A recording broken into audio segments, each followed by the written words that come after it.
Oh. Oh.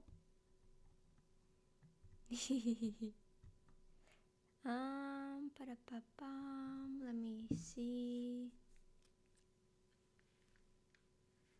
Let me see.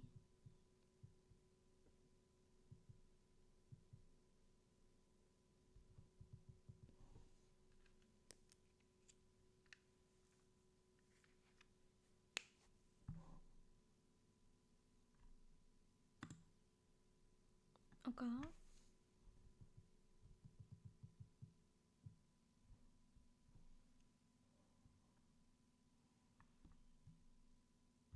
Why does it feel so quiet? Is my mic quiet? Spotify is quiet.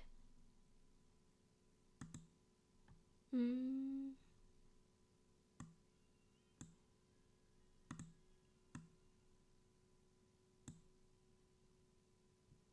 Is that better? Wait, now it's too loud.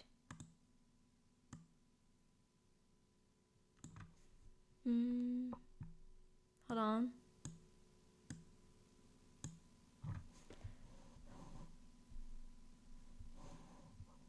My mouse is so loud.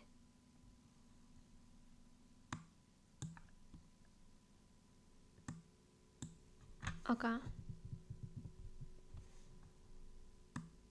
I think this is better.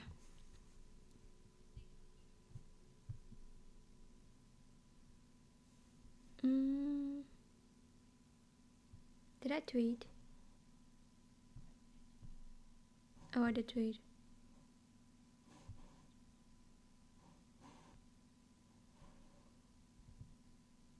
Okay. Then we are good to go. Hold on. Oh wait, I forgot to plug my phone in. We're not good to go. We're not.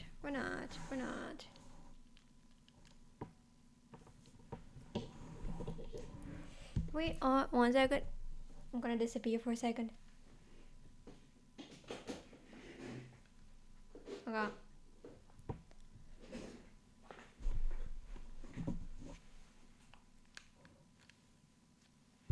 Okay. Hello? No? Hello? We good?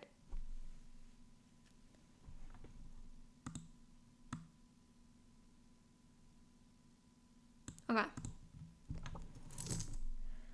I think we should be good. Wait, my phone is bugging.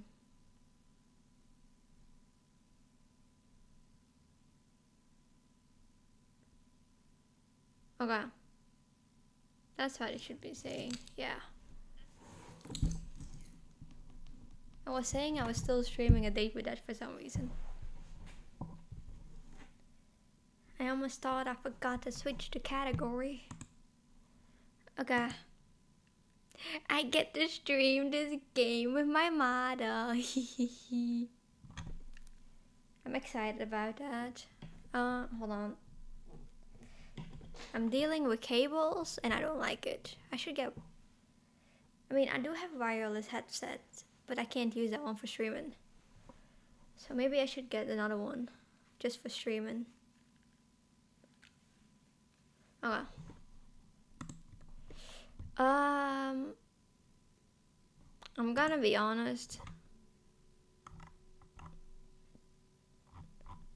I don't remember where I left off.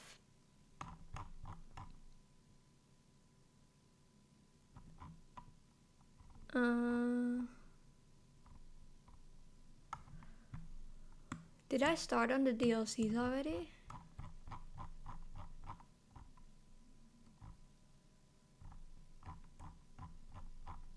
I haven't played this game since like the 1st of April, I think it said the save.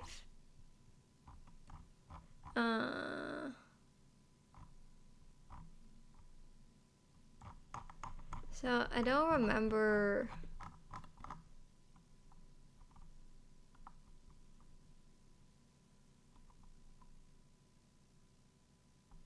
Okay, so Derek left. We had a phone call with our cousin.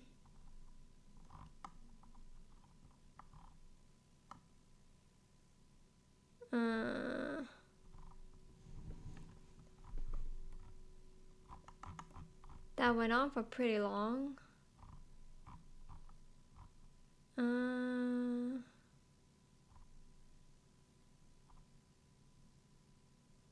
Then it's the next day.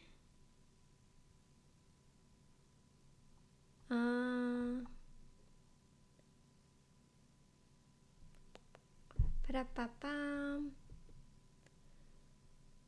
Another day, another guy. Hi Juppie, hi Richard, welcome in. Why is my ghost chat not working? Hold on, I need to reopen it. Oh, is it going under the game? It's going under the game. Why?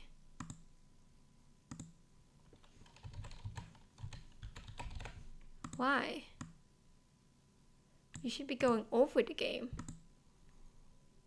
Wait, am I not gonna be able to use it with this game? Wait.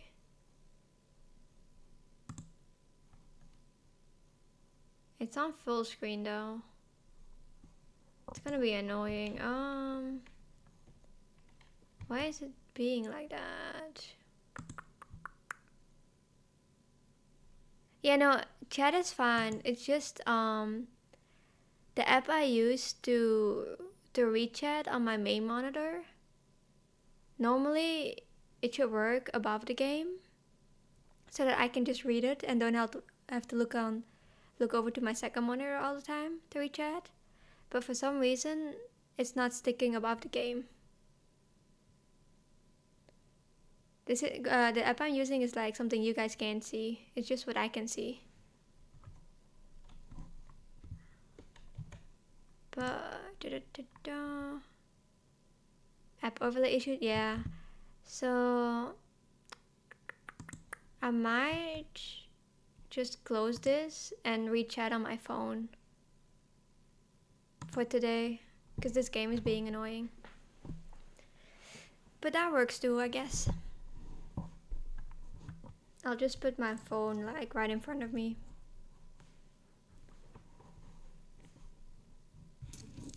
Okay. But hi, welcome in. How you doing, Richard?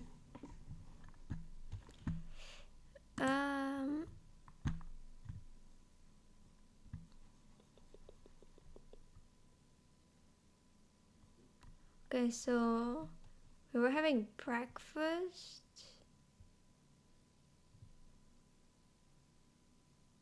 Well, if you're too annoyed with this game, you can go back to racing with that. Now, this is one of my favorite visual novels, so I really want to continue playing this.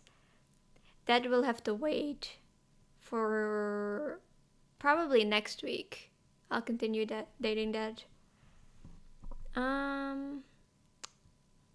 Also, I haven't played this one since like April 1st, the 1st of April. So I forgot everything.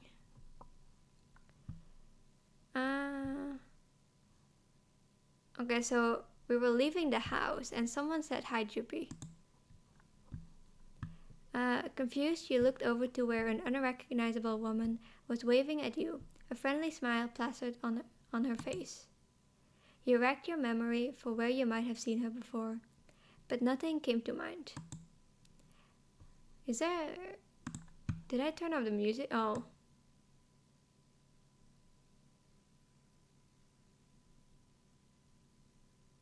Well.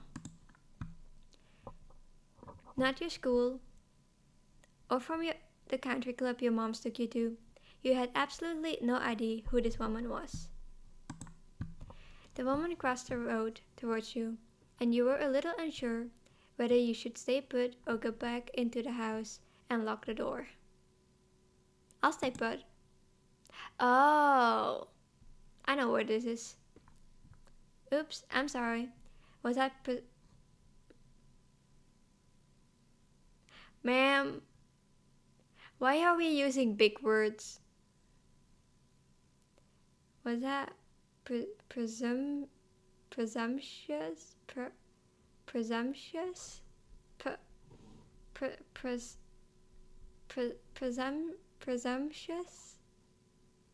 Was that presumptuous? I've heard about you, but you have no idea who I am, do you? I don't think I want to know who you are if you're gonna be speaking like that. You shook your head, and she removed her sunglasses to reveal sparkly ocean blue eyes. All of a sudden, she seemed a little more familiar. My son lives here, and my ex too. Damn. And you willingly came here?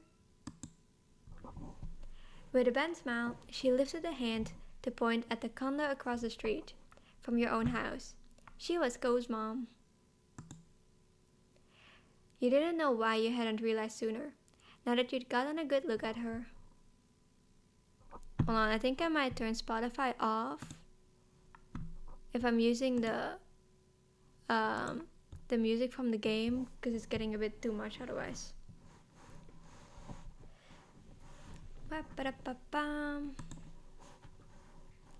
Oh, options. She seemed nice. She seemed sort of strange. She looked really young. It made sense that she was Ko's mom. She felt so different to Ko. She was super pretty.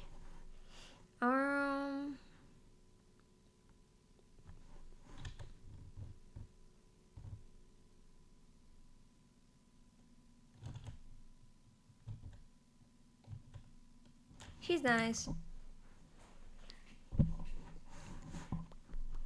Her attitude was friendly, and it seemed like she was genuinely happy to meet you. She extended a hand again, this time for you to take. And you studied... My mother's not in the way. Okay, it's fine. And you studied the manicured fingers in front of your face. And the assortment of bracelets that dangled from her wrist. Well, hello, Miss Greenhair. Hi, Hassan. Welcome in. Welcome, welcome.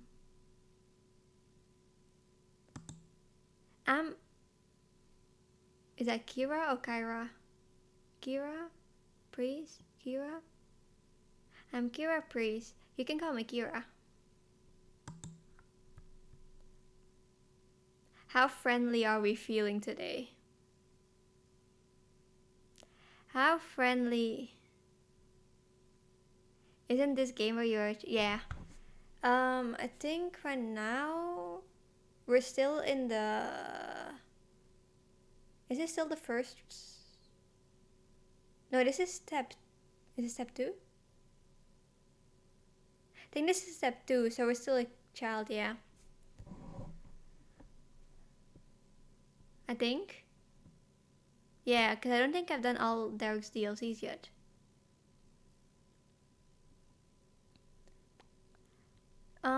Do we shake or do we not shake the hand?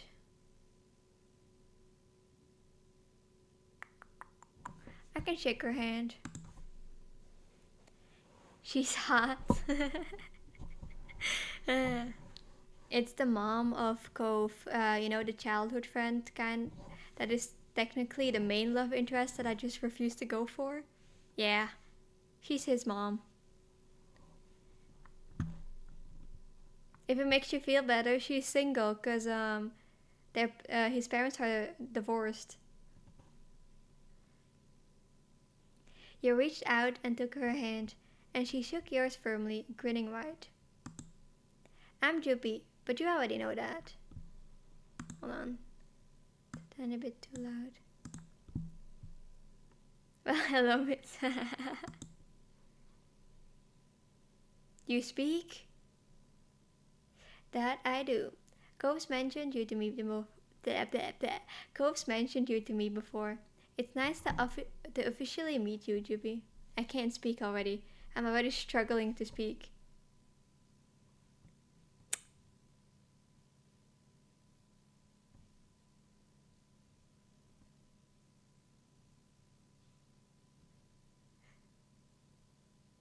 Hussein. You just got here. Thank you for the bong.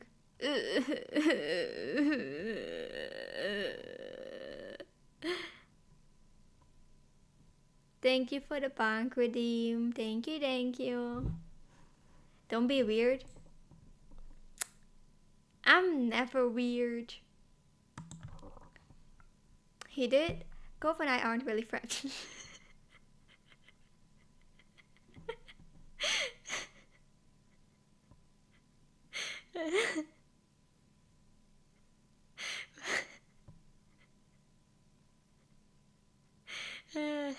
I'm sorry, Cove. Apparently we're not friends. Time to put the risk skills learned from flirting with that here. I'll have you know, it's gonna go way easier here. Debatable? I'm not weird.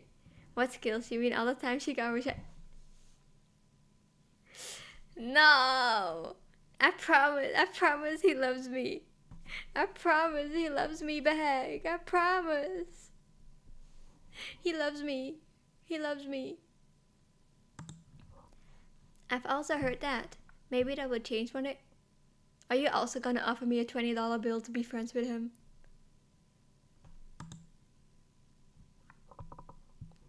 What has Gove said about me? What are you doing here? Nice to meet you too. Nice to meet you.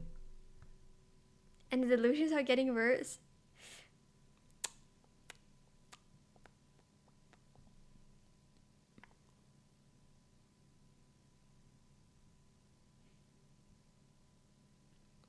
I'm never delusional. She smiled at you fondly, her eyes crinkling at the corners. The sound of a door opening and closing caught both your attentions, and when you turned towards the sound, it was to find Cove exiting his house, his eyes skimming the ground. Considering just how tall he had grown, you kind of figured his mom also would have. We're not kids anymore.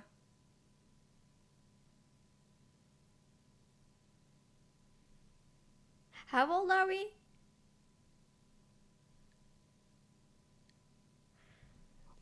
But she was much more on the short side for an adult anyway. Cove's height must come from his father. My baby. There you are. I thought you were gonna keep me standing out here all day. Wait. How old are we then? You said nothing as Cove walked over to the two of you. When he finally looked up, he noticed you were there and raised his eyes curiously. You couldn't quite tell if the expression that crossed his face was confusion or relief. Well,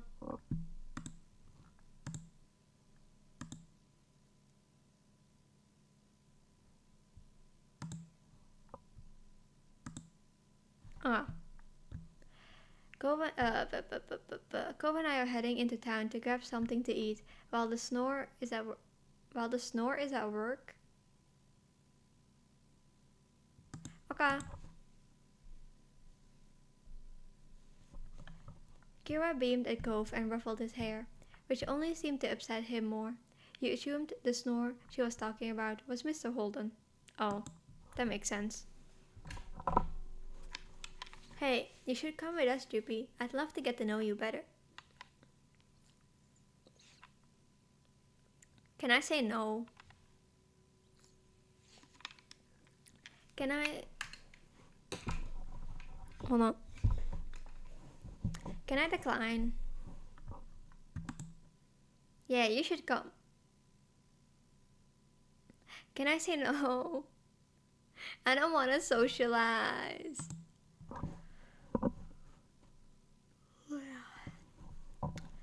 You were a little taken aback by Cove's agreement.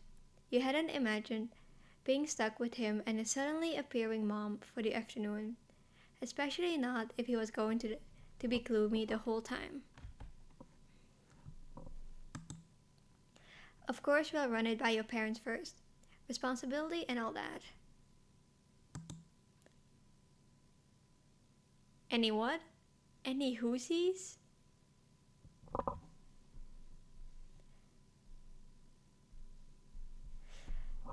It'll give me an excuse to meet them, which I need to do at some point. It's important to be neighborly if I'm going to be roosting on the streets for the time being. Any whoosies, let's go. Kira walked ahead, towards your house, and you hung back with Cove, who crinkled his nose as he watched her. Do I not get to say I don't want to go? Do I not get to decline? I'm sorry about her, but I really do want you to come. I don't want it to be just the two of us right now.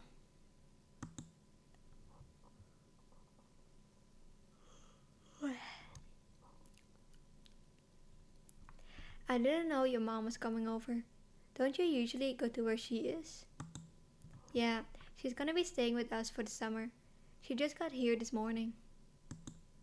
It was a surprise they planned. Oh, how fun. His face scrunched up more. You nodded in understanding. Cove had been through a lot with both his parents the past few years, and it seems like it was still taking some time to adjust.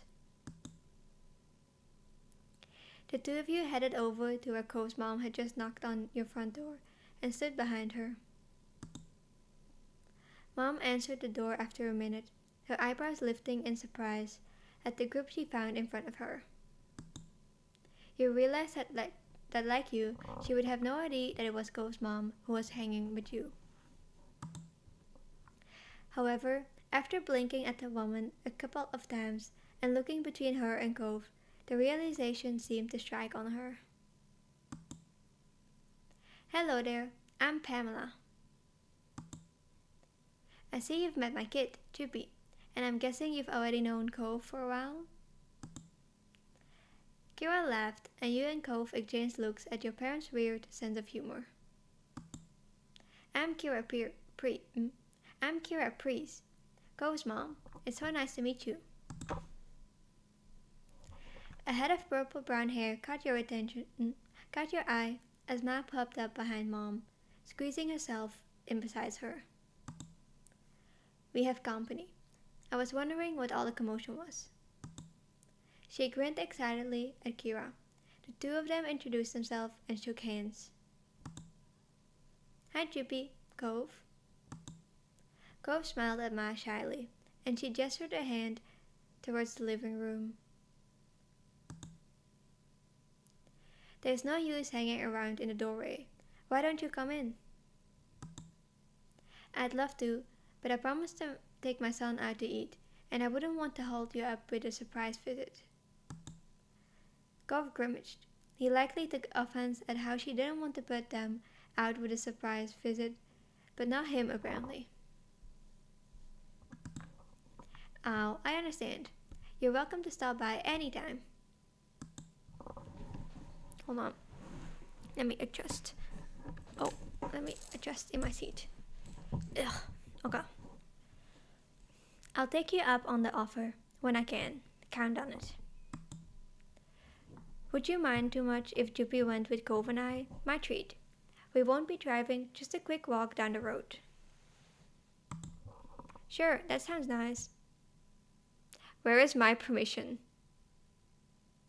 I don't remember agreeing. I hope you all have fun.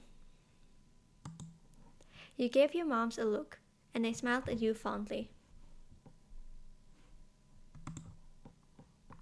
You were happy they were letting you go. You were annoyed they agreed just like that. I'm annoyed. Even if you had shown up with them, you and Cove didn't hang out often. The least they could have done was check with you first. Letting out a sigh, you resigned yourself to the fact that you didn't have much of a choice. I'm being kidnapped. Marvelous. Expect us back in an hour or two.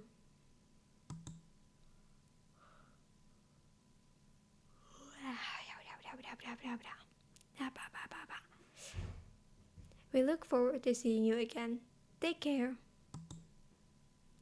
Your parents waved goodbye to the three of you as you backed up onto the street. There was a sound of the front door closing behind you. I'm pretty positive I saw some restaurants when I was in a taxi, not too far from here. Yeah, it's a tourist town, isn't it? There's a lot of them around. It was kind of strange to see Gove give someone this much attitude. If he wasn't in the mood to be nice, he generally just kept to himself. Kira put her hands on her hips and smiled at her son. Well, you sound like the expert. The, you sound like the area expert. Do you have any recommendations for a place nearby? Not really. Oh look, we're matching. Kira pouted at him a little and turned to you and said, No, don't put me on the spot. Don't put me on the spot. No, I'm good. No, no, no, no, no, no. How about you, GP? Wanna point me in the right direction? She put me on the spot.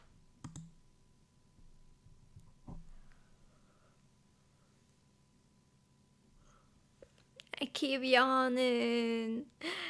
Ouch, I hit my head. I keep yawning. No. Once I start, I can't stop. No. Actually, let's do it like. What did I do?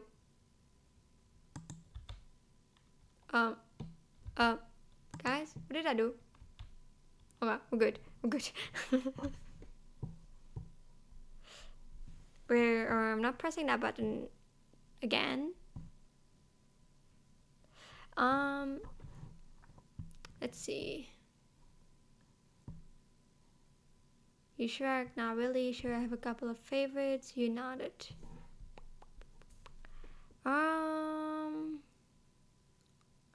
Sure, I'll nod. You've been to a lot of places in town, so you knew a couple of good ones. There's a Chinese restaurant that me and my family go to all the time. It's my mom's favorite. There's also a tropical themed place that tries to be sort of fancy. Both sounds like a treat. I'll leave it to you to pick for us, since Gove is going through a phase over here. Over there. I can read. He huffed at her and turned his face away.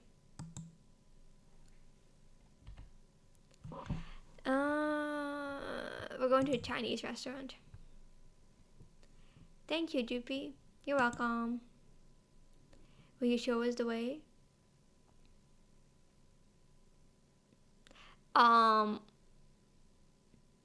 You see, I have no sense of direction. So, I think you're putting too much trust into my ability.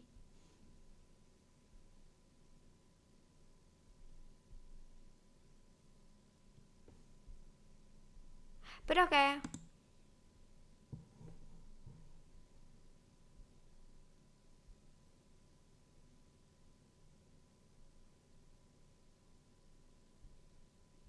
Hold on.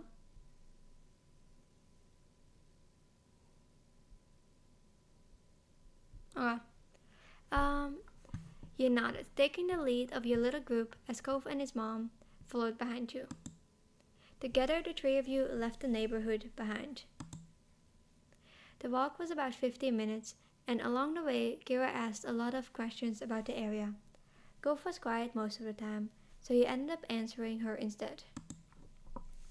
Kira explained that she lived in a large city, and she loved how peaceful and relaxing everything seemed in Sunset Bird.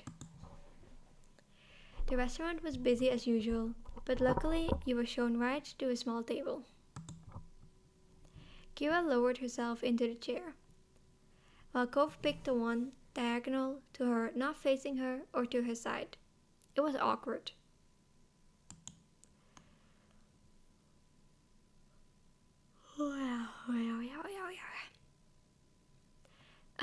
Let's see. To start, what would you all like to drink? I'll get an orange soda. Noted. Juppie? Water. I don't drink anything but water. Lemon or anything? There's sugar on the table? No. Sure. Kira placed the order for your drinks, getting a black hot coffee for herself, and it didn't take long before they were brought to the table and set in front of you.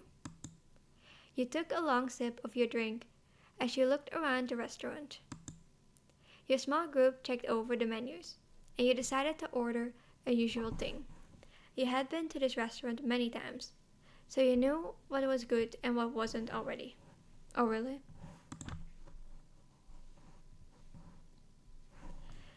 Kira and Cove didn't need any encouragement for this.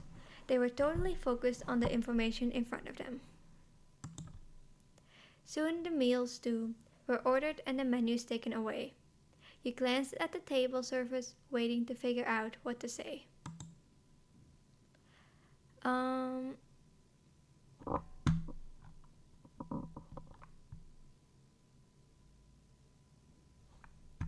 Cove awkwardly sank back further into his seat and crossed his arms, all while blatantly avoiding eye contact. The sidewall must be really interesting to him right now. Wait, actually, I need to check something. I need, okay.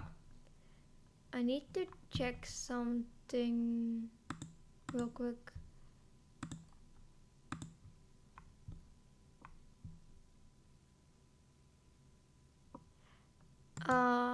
I forgot to turn something on.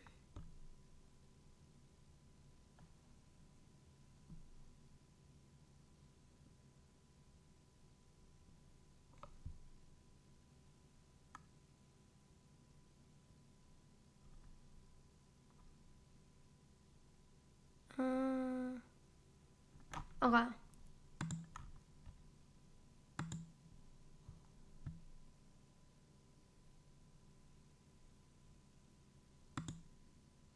Hold on.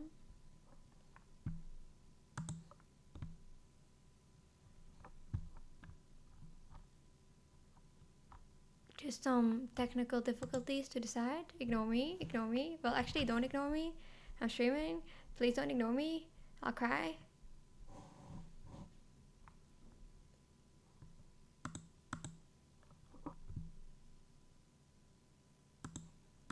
What?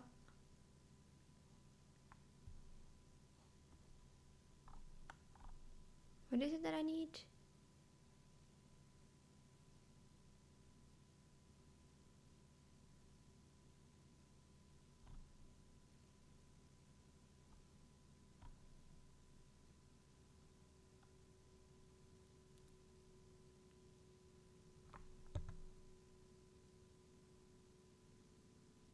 Is it this one?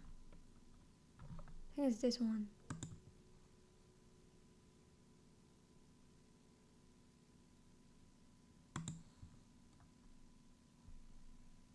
Oh well. Oh well.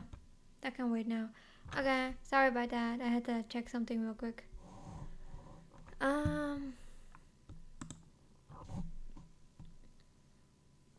His sore feelings today were unignorable. Instead of asking more open questions, he'd brush off. Kira had mercy on her son and instead put her focus towards you. Please have mercy on me too. Please have mercy on me. Take it easy on my heart. Anyways, so Juppie, what's the few things that you're into? There's gotta be something you do for fun, especially now that you're not buried in school assignments. Buried? English? What do I like? What do I like? Games are fun. Video games. I don't know much about them. Maybe you can show me sometimes. No, thank you. And alright. A fellow writer. Writing is a great form of expressing, don't you think? Kira sighed wistfully, her eyes going soft. I do art. Uh, Drawing. Wait, no. Digital art. I should have clicked on the digital. I filled out a lot of sketchbooks. It's digital. My computer at home doesn't really have all the programs I need. And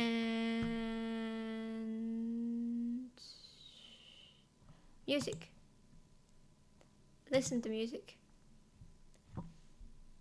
I have an MP3 player at home that my mom helped me put some music on, and I've seen some concerts. Awesome. And that's it. Thanks. I'm happy to learn more about you. There's so much I hadn't heard. Gove leaves the details out. So what exactly did Gove say about me?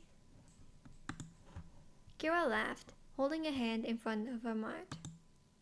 I can't tell you that. I didn't come all the way to embarrass my son. Too much. Kids are delicate at this age. She laughed again, and you glanced at Gove to see his reaction. He cringed, looking very much like he would rather be anywhere but here. Hoping it would clear some of the tension in the air, you decided to ask Kira a few questions of your own. Gove hadn't told you much about her, and you were curious to know more about this woman who was such a big part of his life.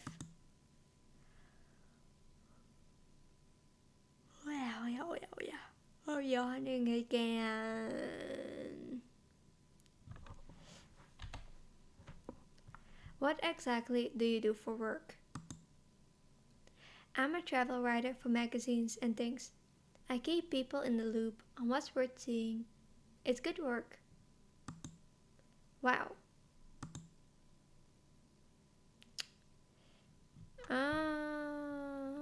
What do you like to do? Spend time with my little boy, of course, and traveling. A real shock, huh?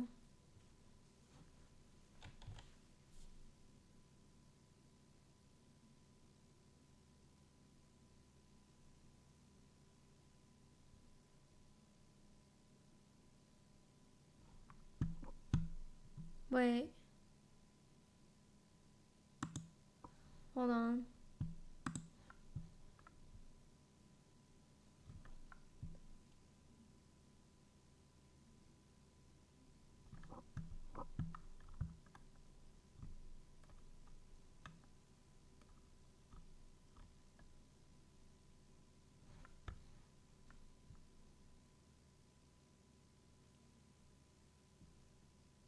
Did I run an ad?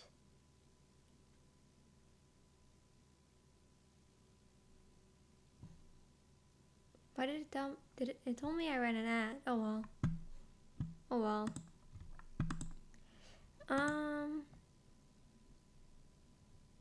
I'm not asking any other questions. We're not prying into her life.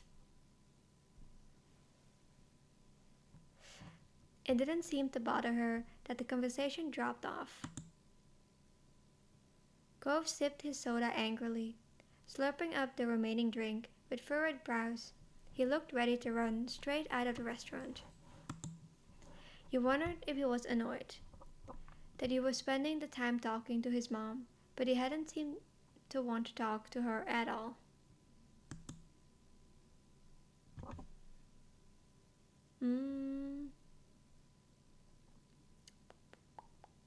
I'm leaving him alone. I'm good. I'm not feeling like socializing right now. You just quietly watched him until he noticed, and his ocean blue eyes met yours.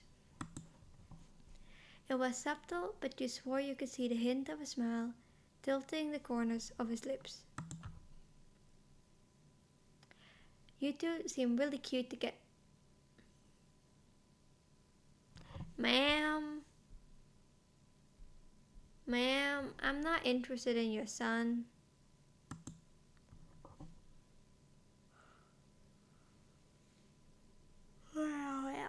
I'm yawning. Okay. Gove covered his face with his hands and leaned back in his seat. Ugh, Mom, why would you say that?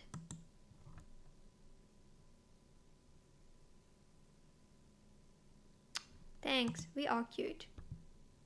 Very.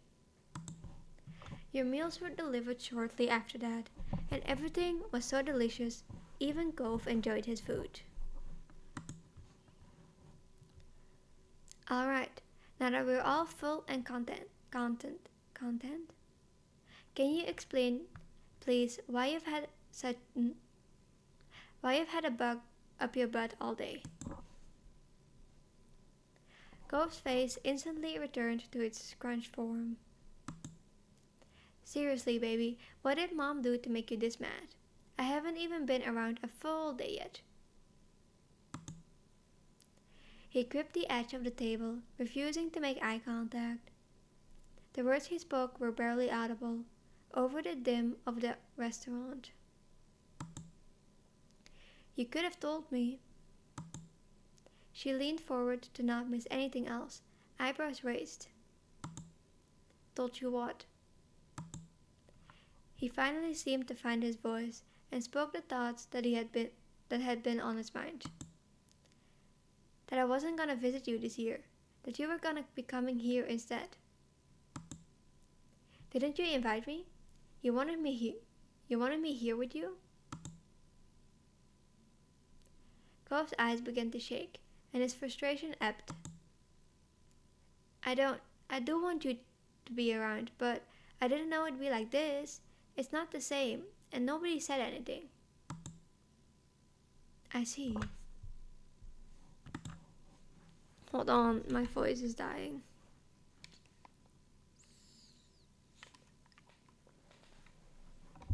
Okay. Her expression grew tense. She threaded her fingers together and placed her hands in front of her on the table. We've both been gifted another Clifford surprise. Referring to that as a Clifford surprise almost got both you and Gove to crack a smile. You also had no idea his name wasn't just Cliff. Over 5 years, nobody had ever called him Clifford until now.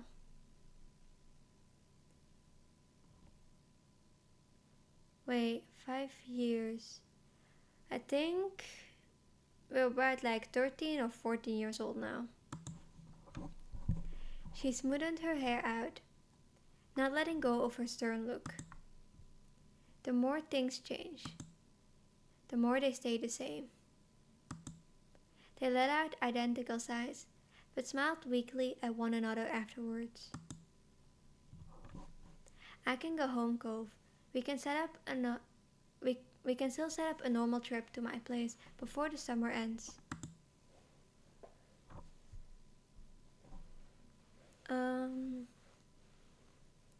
Gove's lips tightly closed together. He seriously pondered the option. I think I do want you to stay. I miss it when you're not there. My heart. She reached across the gap, grabbed his face, and planted a kiss on his cheek. Gove tried to wiggle away. Mom, stop! I'm sorry. Sweet young men need to be smooched by their parents.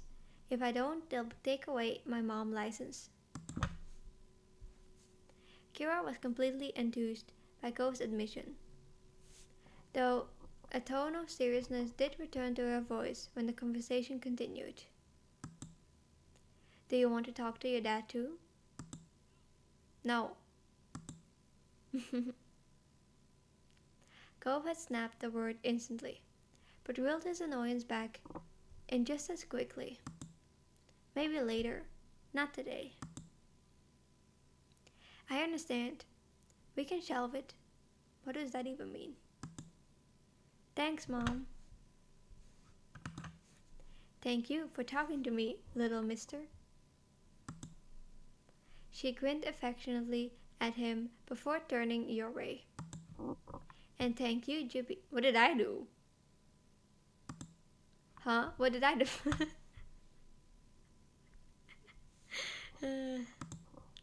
It's easy to act like a baby with your mom. It's harder to keep that up with your neighbor watching everything.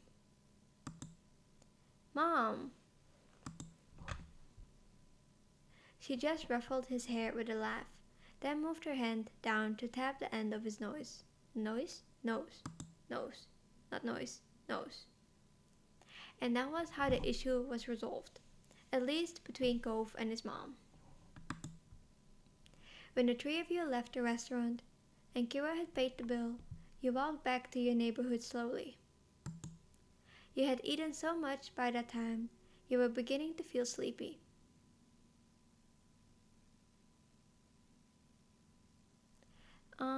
It didn't help that the lunch had happened late and the sun was already beginning to descend from the sky. But eventually you reached your street. Someone was there to greet your group upon arrival. Welcome back, family, and Droopy too. Cliff. Dad? Oh, they mad.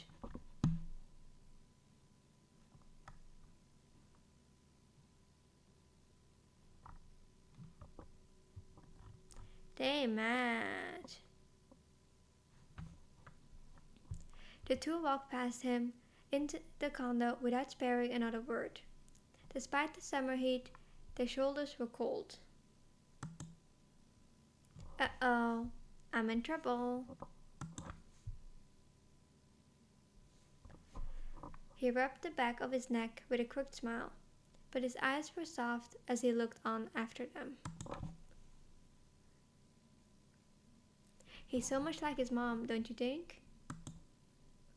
You gave a vague nod, not sure what he was expecting you to do. He nodded back, far more energetically. Okay, have a nice night, Joopy. You too, Mr. Holden. With that, Cove's dad disappeared to join the others inside. It was your turn to go home now. Summer hadn't started at all. Summer hadn't started off at all how you imagined it would have, though it turned out to set the tone well. Having Kira in the neighborhood was a new experience for not only you and Cove, but also both your families, and a dull moment was rarely had.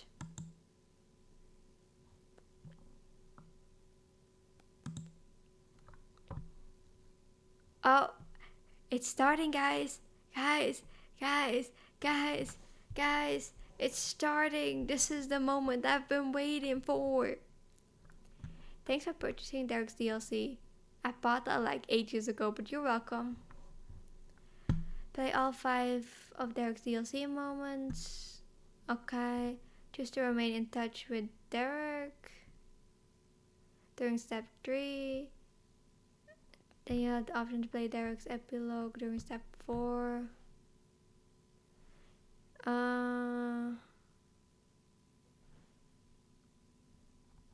Derek's DLC can be friendship or romance story. Okay, let's see, what time is it now? I think we have time to go at least through one of these, and then I'll see what time it is and how tired I am.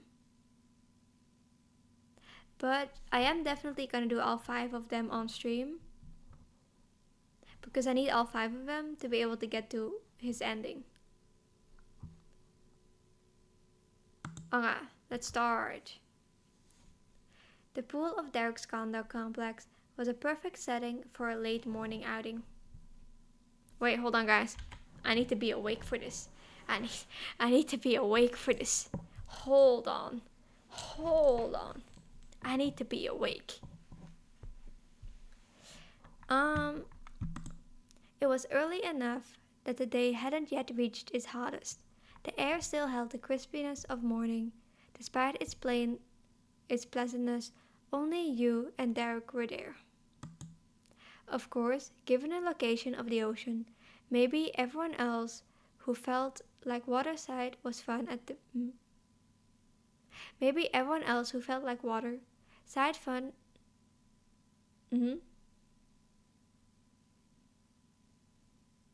may, maybe everyone else who felt like water side fun was at the beach. I don't get that sentence. You usually were. The warm roughness of tiles felt odd on your bare feet as you walked further into the pool area. There was no sand to squish between your toes or sharp shells to avoid.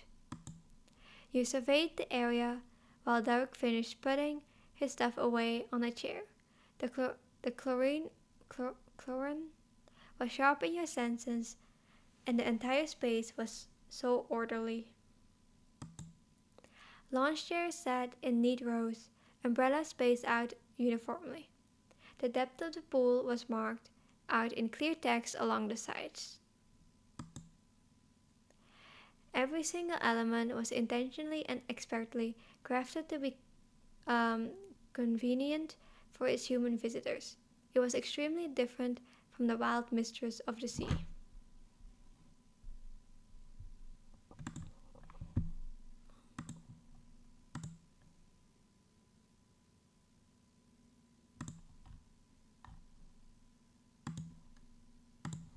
Hold on. You like the placid pools more, you like the sandy beach with rolling waves more, you like both the pool and the beach about the same. I like the pool more.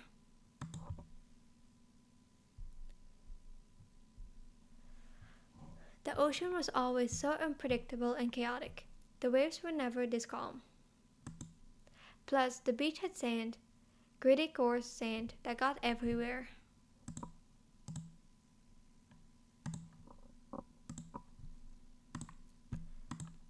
You could really see the appeal of a pool that let you swim but was designed for a relaxing experience. This had been Derek's plan. He let you know about it ahead of time so you could be dressed for the occasion. Let's see. I want to wear a two-piece and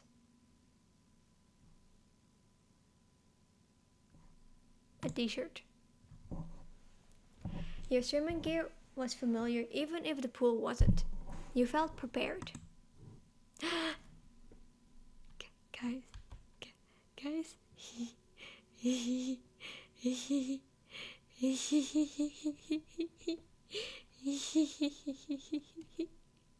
Look who is here. Look who is here.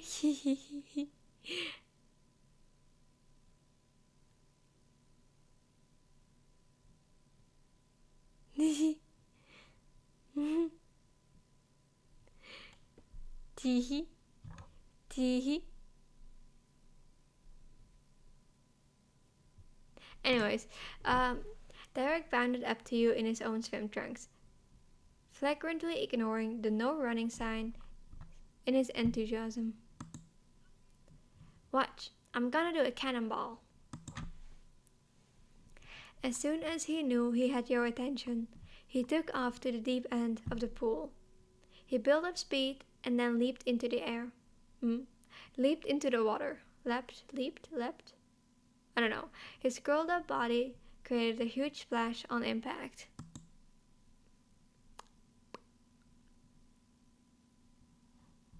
I'm gonna applaud. You had to appreciate his talent and showmanship. Had he practiced on how to achieve the maximum splash? Such a show deserved a clap.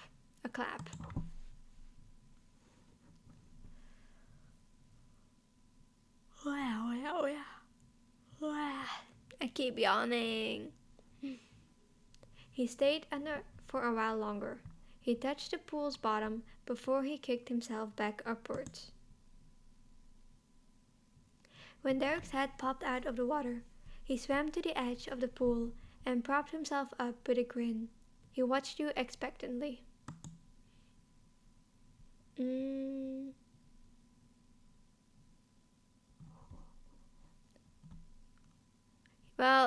He's expecting stuff from me, so I'm gonna jump in the pool because that's probably what he's expecting, and I can't disappoint him. Like Derek, you gave yourself a bit of a running start.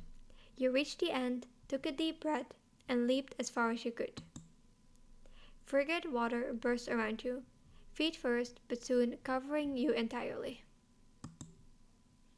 You sank lower into the depths and began to kick.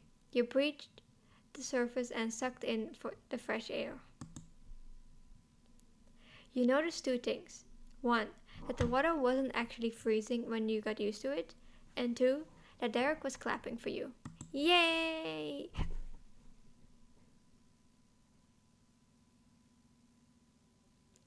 That, that fucking scared me. That fucking scared the shit out of me. I didn't expect his voice to just pop up out of nowhere. God damn. Nice. You got some serious airtime. I'd give it a 10 out of 10. I love him.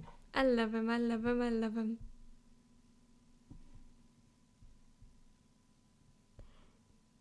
I love him so much. As you enjoyed the moment, your thoughts fell back to how you'd gotten here.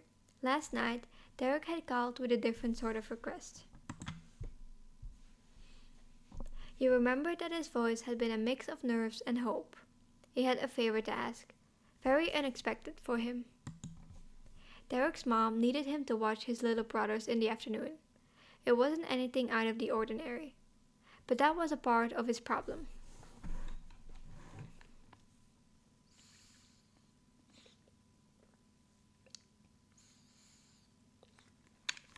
Okay. Lately, he had feared that his sports skills weren't as sharp as he wanted them to be. He hadn't been able to practice soccer or football without the distraction of keeping an eye on his brothers.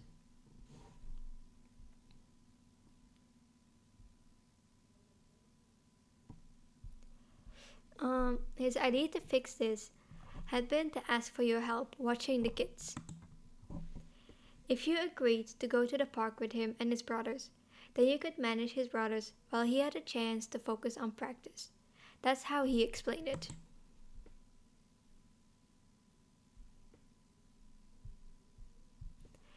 You said yes, and your moms had been more than happy to let you spend the day playing support for Derek. They said it would be a good opportunity to take on some more responsibility. Oh man, I gotta take on responsibility. To sweeten the deal, Derek suggested that you came early so that you both could hit the pool. Nicholas would be sleeping in, and George could spend some one-on-one time with Mrs. Suarez. So far, the plan had worked out. Ma dropped you off about 15 minutes ago, and both of Derek's brothers were fully occupied. Mrs. Suarez and George were back in the condo, putting together an 800-piece puzzle on the kitchen counter while Nicholas snoozed on the couch. Oh, I skipped. You had time to kick back before the moment came to be in charge of small children.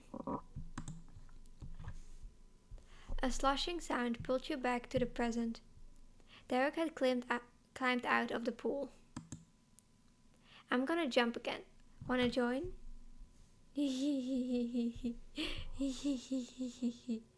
Anything for you. Anything you say. Yes, let's go. Anything you say. You copied Derek's exit from the pool. It took arm strength and caution not to scrape yourself on the texture of the concrete. Once on solid ground, you reversed away from the edge to give yourself enough space for a good jump. Poised to go, you and Derek made eye contact. He leaned forward, balancing on the balls of his feet. I've already done one. It's your turn. Brother, did you not see me do one after you?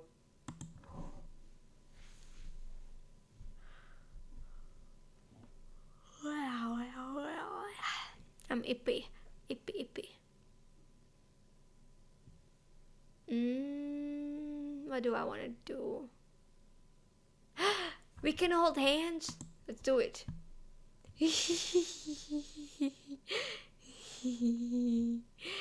Guys, look at that. Look at that. Look at him.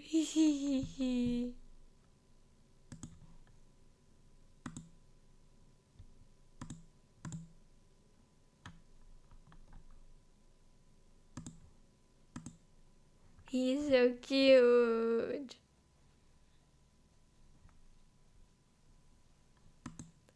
Oh, Derek accepted your hand eagerly and you ran towards the pool together.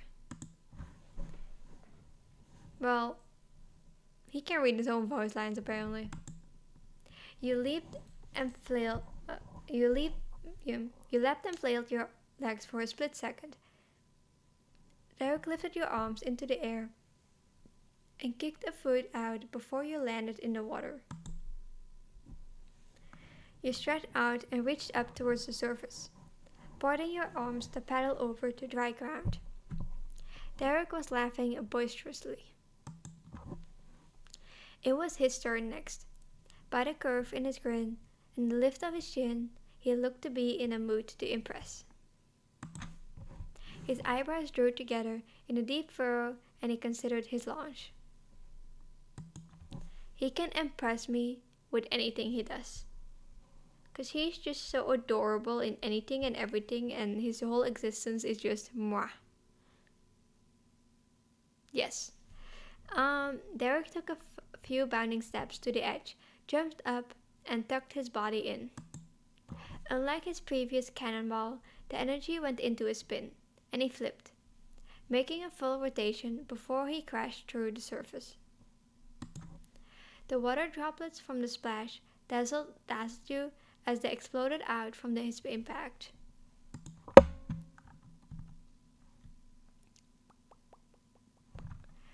He swam under the water and only came back to the surface after he reached the wall of the pool. He sneaked his hands up to the top of the tiles and pushed himself up so that his hips were even with the edge. He twisted and practically rolled out of the pool from there. You're up. Okay.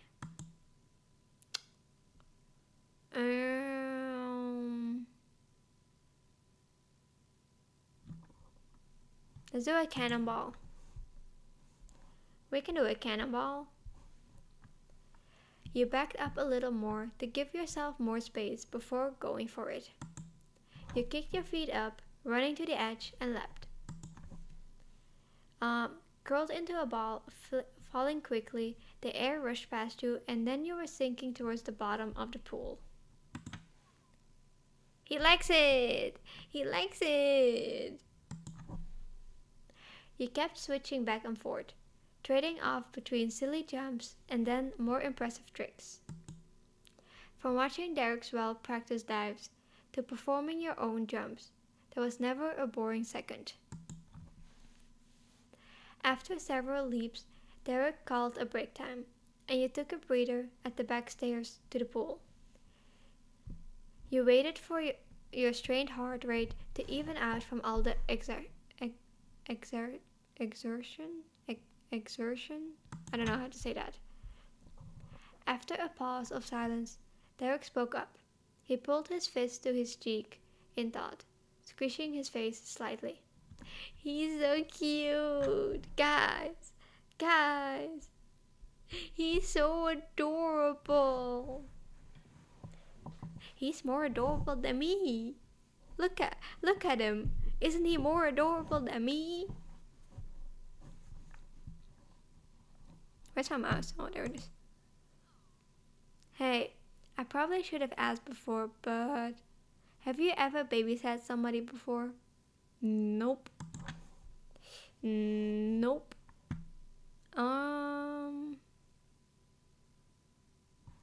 No, is that bad? As the youngest at your house, you were more used to others watching you. You hadn't had the opportunity to be responsible for little kids. Did most did most did most other people have babysitting experience by your age? Did he think you were inadequate?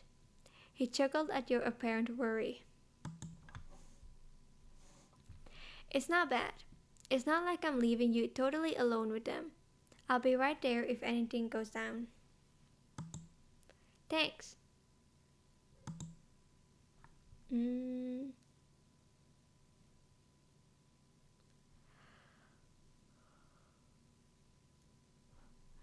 I'm prepared for it to be a pain, but I would do anything for Derek. That is me. That is so me. This wouldn't rank in your top 10 days of summer vacation, but Derek was worth some hassle. After that interlude, you both continued to enjoy yourself and your freedom until a little beeping alarm went off. That's time! He made his way to the launch chair with his stuff and dug out a small portable clock. It buzzed until he found the stop button. Hold on, okay. Derek checked the time and narrowed his eyes at the glowing red numbers. He shot you a thumbs up. Let's go up. He's so cute. He's so adorable.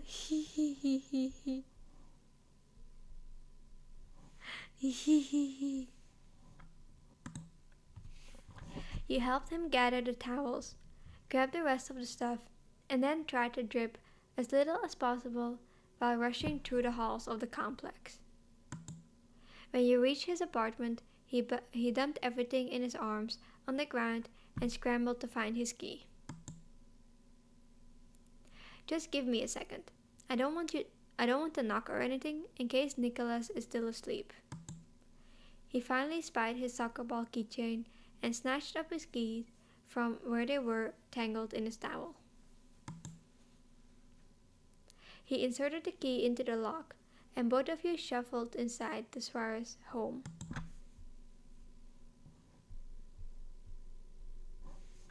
Three heads swiveled to face the two of you, gazes being drawn to the bundle of neon towels coming in. Mrs. Suarez and George sitting on bar stools while Nicholas perched on the counter itself with an excited grin. They were working on a puzzle. On your left, Derek leaned closer and spoke under his breath. He's awake.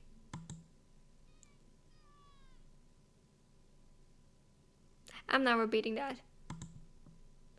Quick as a blink, Nicholas scrambled on his hands and feet and zipped across the black marble of the counter. Tiny cardboard puzzle pieces scattered. Nicholas, the puzzle! Despite George's frustration, the little whirlwind didn't seem to hear. He was on a mission to reach his bigger brother, not even stopping when he hit the end of the counter. Nicholas stumbled off the edge, and Derek instinctively moved forward with a gasp, dropping all his pool stuff except for the towel wrapped around him. Mrs. Suarez caught Nicholas with her forearm, hooking under his chest, snatching him from mid-air. Oof, nice save, let's go! She hugged her son, holding him securely against her body. A chorus of relief sighs filled the room. Nicholas still paid no mind to his trail of disasters and began to squirm. He just wanted down already.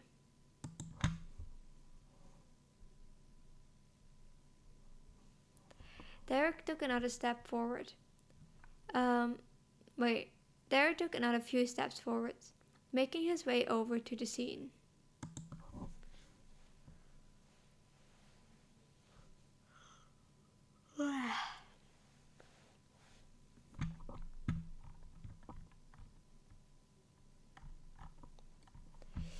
Mrs. Suarez carefully held Nicholas out, her hands under his armpits, and safely set him down on his feet. Nicholas immediately wrapped his arms around Derek's legs. Derek chuckled while tugging up at his towel, so Nicholas wouldn't pull it off. Hold on, Nico, you're gonna get wet. Nicholas giggled mischievously and snuggled closer. Derek snuck a quick peek over his shoulder, back at you, and shrugged. Just as warned, Nicholas now had a damp splotch on his shirt.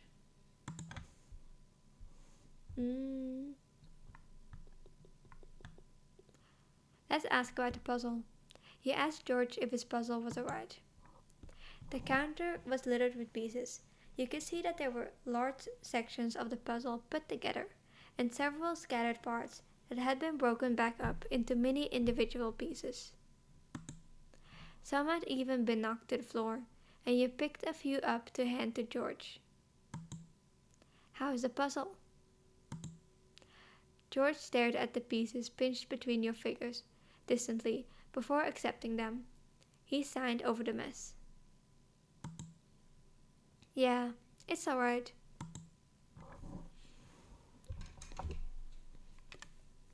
Ouch.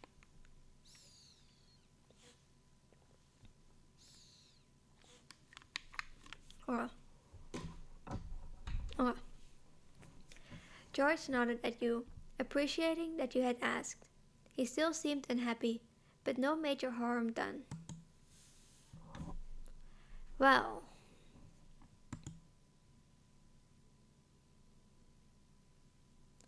Mrs. Suarez's tone was warm, with a certain amount of humor to it. She rubbed her hands together and stood up. Derek and Juppie are in charge now. Make sure you listen to them. I'm in charge. Let's go! I'm in charge. Surely nothing will go wrong. George surely picked at the puzzle pieces, but gave a grumbled noise to signify he had heard. I'm going to head off to my appointment. She went to gather some things, officially putting you and Derek in charge, but there wasn't 1 second to settle into your new position. We're going swimming? Who's gonna tell him? Who's gonna tell him?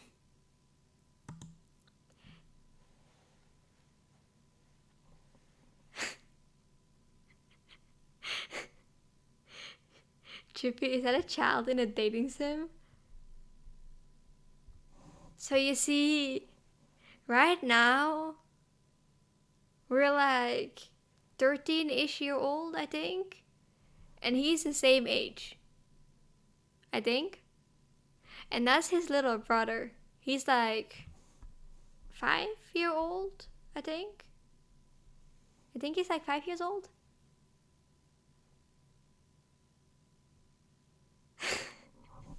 Why does the children look so sinister? FBI, open the door. No! No! Not the FBI! I promise you nothing's going on here. Everything is completely, utterly fine. Wait, did I read that? Nicholas looked up and stared with huge, shining eyes. Derek reflectively stiffened. Stiffened. How would he escape the puppy dog look? Derek's eyebrows creased. A small sign of nerves compared to the smooth, pulsating sound of his voice. Oh.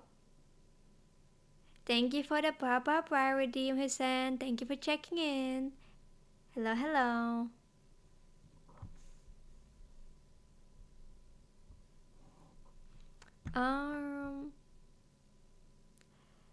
Derek's eyebrows creased. A small sign of nerves compared to the smooth, wait, I've read this. Pulsating sound of his voice. Why am I being stabbed?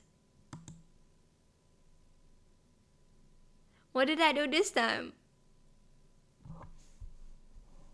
No stabbing, please. No stabbing, please. Oh, thank you for the bye redeem return. Hello, hello. Thank you for checking in. I feel like some love is happening in this.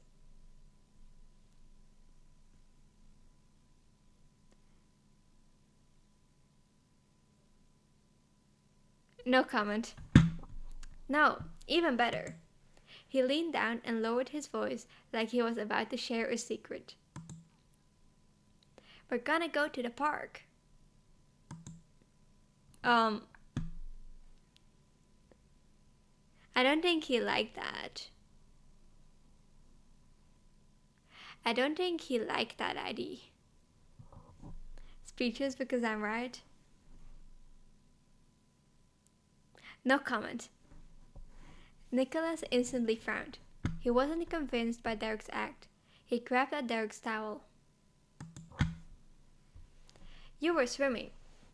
Great observation skills. Yeah, but I'm not anymore. I'm going to the park, and you can come with me.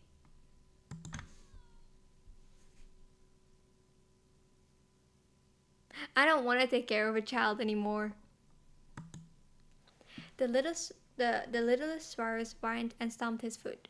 His hand balled up around the neon fabric harshly enough he almost took the towel from Derek. I want to go to the pool. I want to see Chip. Excuse me?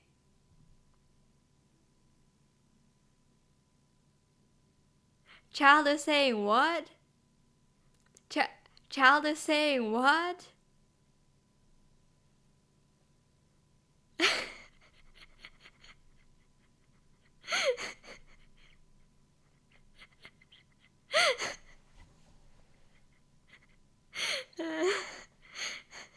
Don't yell at me.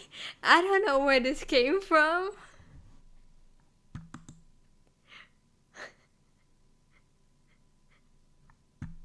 What? Derek's jaw dropped. Neither of you were prepared for that one. Interesting game you're in.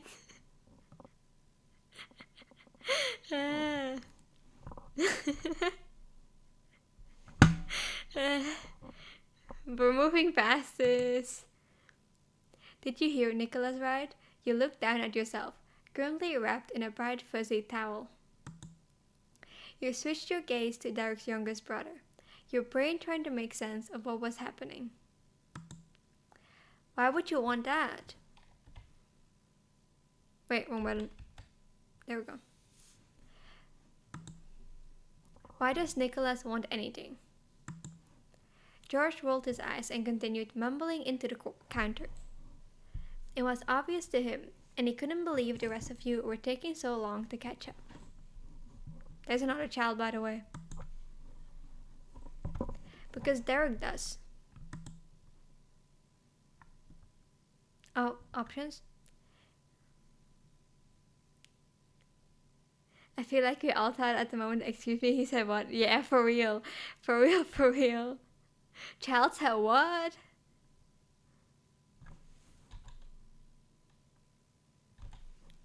I'm amused by this. Derek narrowed his eyes and whispered harshly. Nicholas, George, you're gonna put me into an early grave. Now, we can't have that. Not my man, not my boy. Why there more? Yeah, he's got 2 younger siblings. That's the youngest, and the other one was the middle child. He took a deep breath, and he stared at the ceiling. It took him a moment to face you. His voice was firm for someone at his level of embarrassment. I must have said something about hoping you'd remember to bring your swimsuit.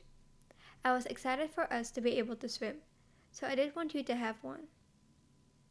He's making excuses.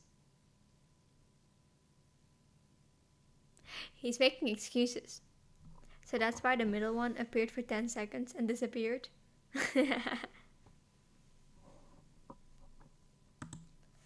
Nicholas does not actually want to see you in a swimsuit. He doesn't even know why he'd want that. He's just saying stuff. Thank fuck. Thank fuck. You snorted and had to cover your mouth to stop yourself from laughing. Derek shook his head, still blushing. I don't see that blush. Where's the blush? But he relaxed at your obvious amusement. Little kids were so funny. Unless he told him to say that. You snuck another look at Nicholas. He had crossed his arms high on his chest and squished his neck down far enough to rest his chin on his wrist. No blush, Cameroon. Exactly. I need my boy blushing. I wanna go swimming. His pout intensified when he said it again. He was a very angry little baby. Derek tilted back on his heels, once again driven to look at the ceiling by the strain of this kid. You glanced up there yourself without thinking about it. It was a calm white color with a few light fixtures. Okay, that sounded wrong. Wait, what? What did I say?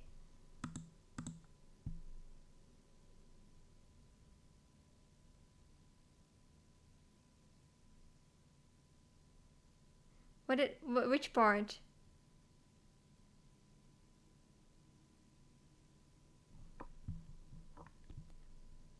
What did you not say? I want my boy blush. Okay. Okay. You're right. I don't think before I speak. When you squinted, you noticed something small and why am I examining their ceiling? It appeared to be one of those sticky hands for kids. Was this another present from the youngest Suarez? You tuned back into Derek. He appeared to have made a decision. Alright, I promise that you can go swimming too, but only after the park. We'll go to the pool as soon as we come back. With the promise officially made, Nicholas lit up. He snatched one of Derek's hands. Let's go! We gotta get to the park so I can swim. Yes, nice ceiling, nice material. While Nicholas celebrated, Derek closed his eyes and some of the worried creases on his face smoothed out. Derek, there's lunch packed in the fridge. Dad will be back before dinner. Gotcha. Thanks, Mom. Have a good one. Mrs. Suarez waved and collected the last of her things, her purse off of the side table. She ruffled George's hair on her way out. You and Derek were alone with the kids. We should really stop leaving puddles everywhere. Oh, we're still wet? We're still wet?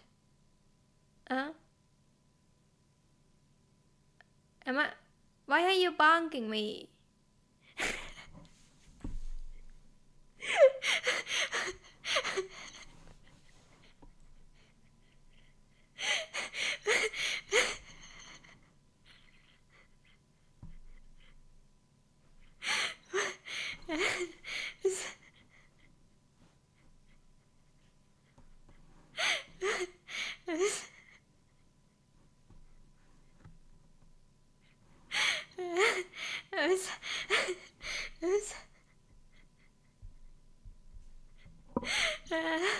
I'm sorry. I should really think before I speak.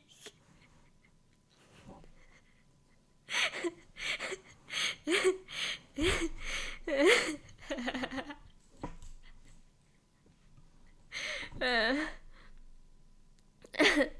but I, sh- I should really think before I speak. Uh, there's no saving. You can't come back from that. Uh,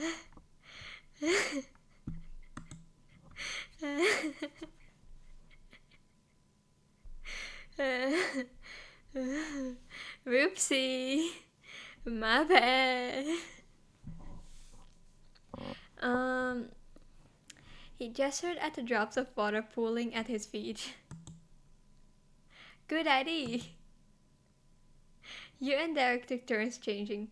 You went first while you could faintly hear Derek impressing on his brothers to listen to you too. He must have convinced them to behave, for now as neither George nor Nicholas acted up when Derek took his turn drying off and clothing himself. I'm still thinking about it. Can you get our lunch from the fridge? I'm gonna pack my gear. No problem. You walked casually to the kitchen. George hadn't moved from his bar stool, even once since you'd got him back. Meanwhile, Nicholas followed Derek like a possessed blah, blah, blah. I can't speak. I had my headphones, so I heard that very loud. You're welcome. Meanwhile, Nicholas followed Derek like a possessed shadow that was even more energetic than the original. He zipped around, occasionally trying to place things in Derek's backpack for him.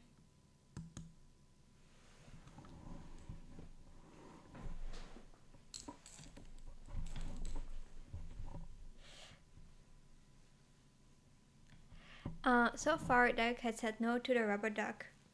No duck? I want a rubber duck.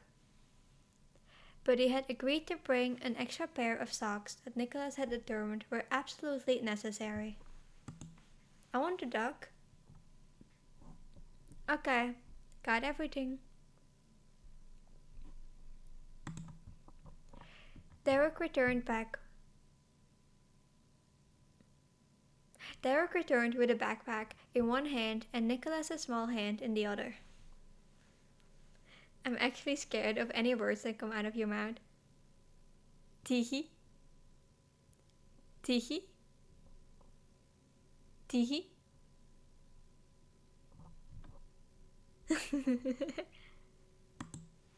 We're going. George, ready? Joopy? Don't stab me! What the heck? No stabby stabby. No stabby stabby.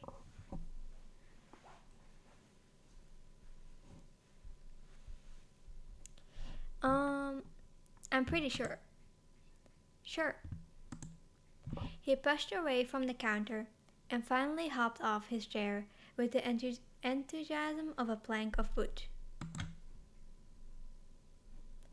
We're going. Derek hid a smile at Nicholas's echo and ushered everyone outside. He locked the conda behind him, and you began the trip to the nearby park. I can speak, I promise. The park for the Swords Boys was the big park for your family. The conda complex was only a short distance to the public outdoor recreational area your mom sometimes drove you to. That's a lot of words. That is a lot of words. Hold on, I just read the title of the stream. You love who? I love Derek. The guy I'm going for. It was still a beautiful day outside and had only gotten a few degrees warmer from your morning swim. The field was bustling with other groups of people enjoying themselves. Derek led the way to a wide open part of the grass. Hussein, I want you to know that in this game, Derek and I are the same age. And the actual romance part doesn't happen until like step 4 when we're adults. So there's nothing to worry about.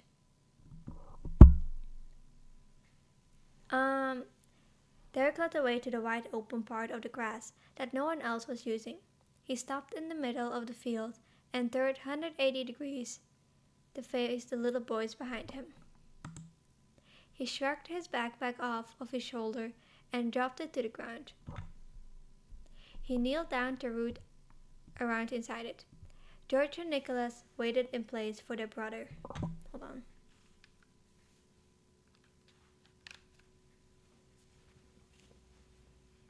Okay. Wait, your shirt has a meow on it? Since when do red pandas make cat noises?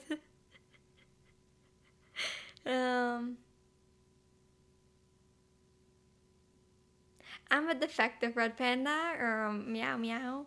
I'm meow, meow meow meow. I guess I can row too sometimes, row row row, but I prefer to meow meow meow. Teehee. Teehee.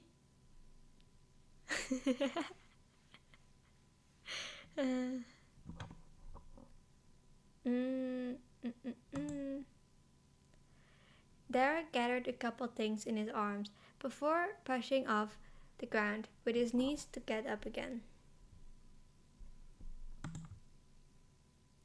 He held a football in his left hand and a soccer ball in his right. Alright, Nicholas, George, I've gotta practice, but you can too. Which one do you want? Football. Real ball. Real ball? Are you saying the other one isn't real? You can't expect me to just accept all of this with a tee-hee. Why not? Which part? The meow meow meow, the rah rah rah, or like, which one? Cause I'm a meowing red panda. Meow meow meow. Tee-hee?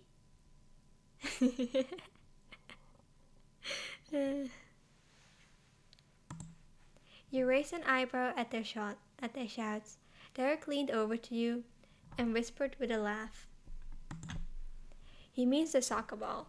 It's real because it's actually ball shaped.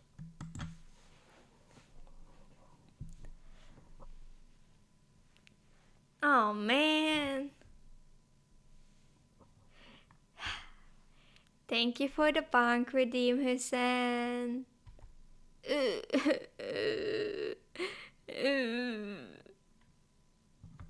Thank you.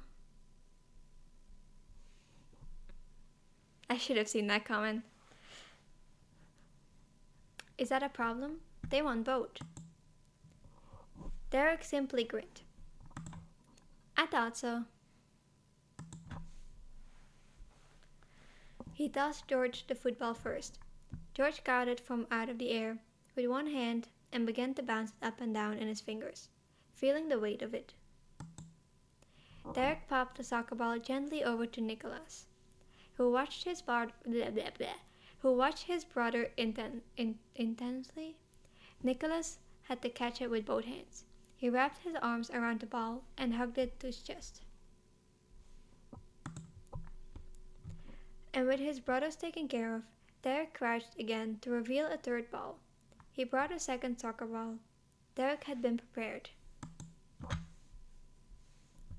He then sprung back to his feet. Another problem diverted. I'm gonna put the jacket back on actually. Okay.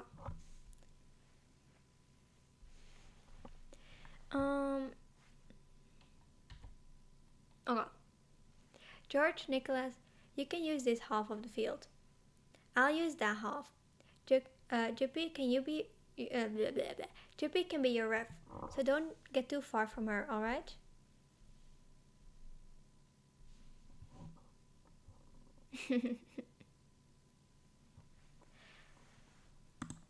Okay. George tossed his football in the air, preoccupied. It spun in an arc downwards. Alright, I'm gonna practice. Nicholas embraced his soccer ball tighter, pressing his cheek into it. You wondered just how he'd practice with it when the equipment was about as big as his head. The child looked completely content with the world, but Derek's eyes narrowed. Once again, he shared some Nicholas info into your ear. He's gonna whisper into my ear? He's gonna whisper into my ear?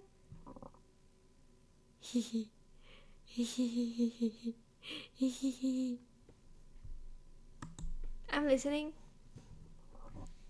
Watch him. It's not over. He copies what I say, but it's not what he meant. He snuck a peek at Nicholas. He appeared so innocent, clutching his ball and staring at a patch of clover in the grass. But you'd interacted with him enough to not question his potential for trouble. You'd make sure to keep an eye on the kid. I will.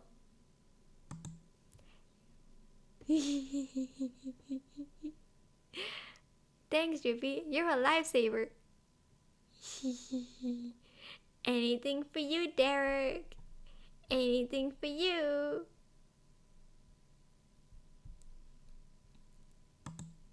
Derek held his soccer ball in both hands and cheered. Bye, bros. Bye. Bye, bro.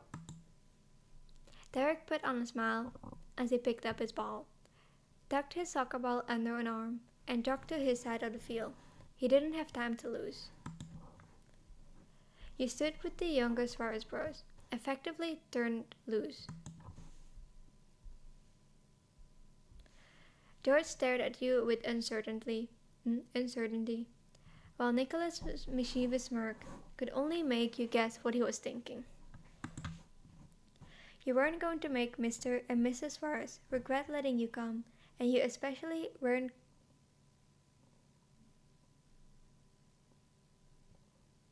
Is it rolling ads? Because it's saying that ads are disabled. What the heck? What the heck?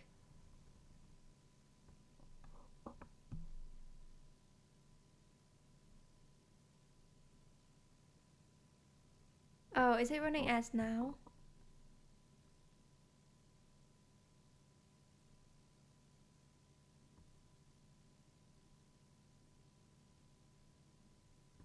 Oh.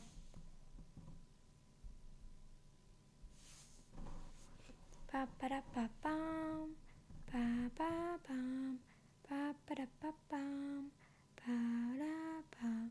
Oh, I think it has been about an hour since the last ads. Bow ba da ba da, bow ba da ba da pa pa pa pam, bow ba da pa pa pa bow, bow ba da pa pa pa pam, bam ba da pa pa pa pam. Bum, ba da ba ba ba bum. Da da da da da da da da da. I have no clue what melody is going through my brain, by the way. This is just completely, utterly random.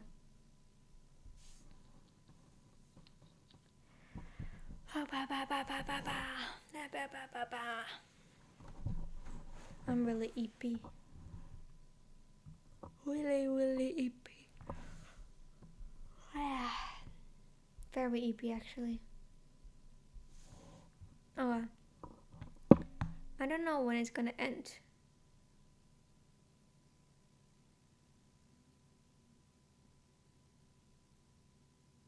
I don't know how long it takes for it to end.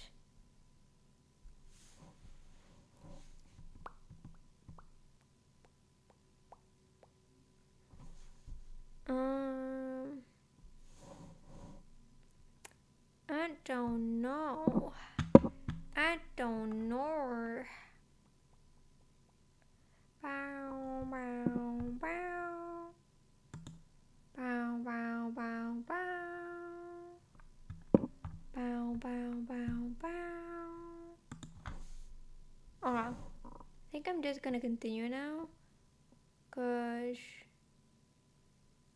I don't know when it's gonna end. So I'm just gonna continue. You and you especially weren't going to disappoint Derek. You were going to watch these boys. Time to be in charge. I'm going to play over there. He already wants to leave me. He pointed vaguely to the opposite side of the field from Derek and trotted off to entertain himself. You let him go without argument. George wasn't the problem child. When you saw him settle in, throwing around his football and chasing it, you smiled. Uh-oh. I took my eyes off of the youngest. You would only need to manage Nicholas. You aimed your grin towards him, but instead of being in the clover patch, he was missing. You snapped your head back and forth until you spotted him in a fumbling dash across the grass. Ahem, my voice. Struggling to keep his soccer ball from slipping out of his small arms. My voice is dying. My voice. Come back. Okay, we're good. I think. Okay. When Derek said watch him, he had really meant it. Your first babysitting gig started off with a bang.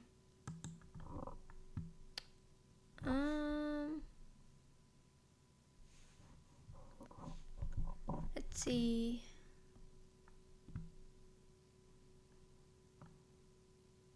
You ran over and picked him up. Even with your longer legs, it was still tricky to catch the kid. He shrieked and laughed when you plucked him off the grass. The soccer ball tumbled from his hands. He reached for it with all his might, stretching his arms and kicking his legs for momentum. You couldn't contain him, so you carefully placed him back on his feet before he could fall.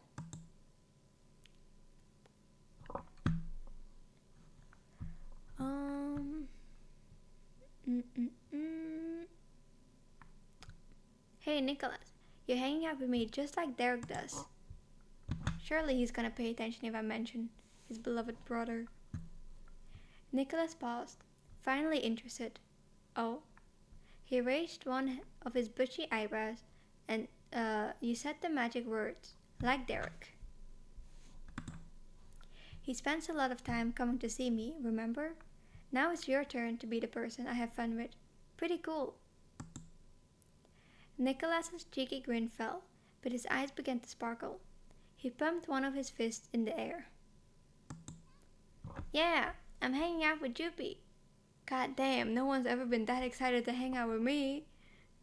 And this is a 5-year-old. With him cheering, you sighed in relief. You made a mental note. If you needed Nicholas's attention, just mention Derek. Let's go back to the clover patch. That's a nice... hold on. I don't need this. I'm talking to a child. That's a nice place for hanging out. You led him closer to George. Even if the middle sparrows could manage himself, he shouldn't be entirely on his own. The only times your gaze strayed from the little sparrows was when you blinked or sent an occasional glance George's way. George continued to enjoy his time at the park without any need for assistance, so he spent most of your energy on the mischief maker. Mischief maker? And after smoothing out the initial bump of the afternoon, things evened out. At least, things were fine until the trial known as lunch arrived. It started with the reappearance of Derek. His presence sent Nicholas into hyperdrive. He bumped... Hi Demon! Hello, hello! How you doing?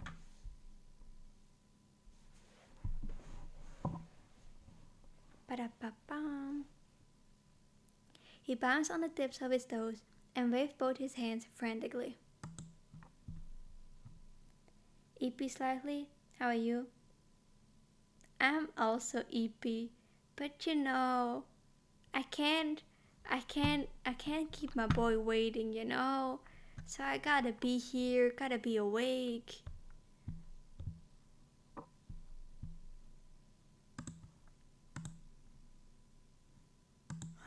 Oh yeah.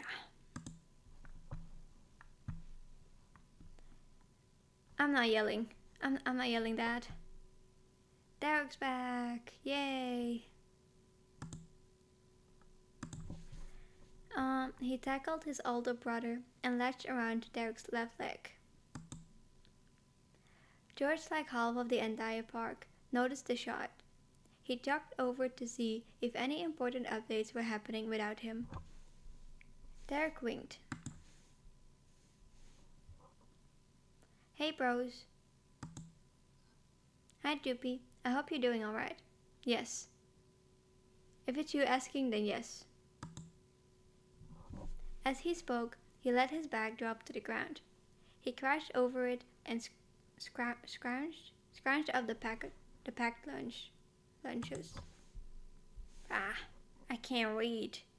My ability to read is non-existent.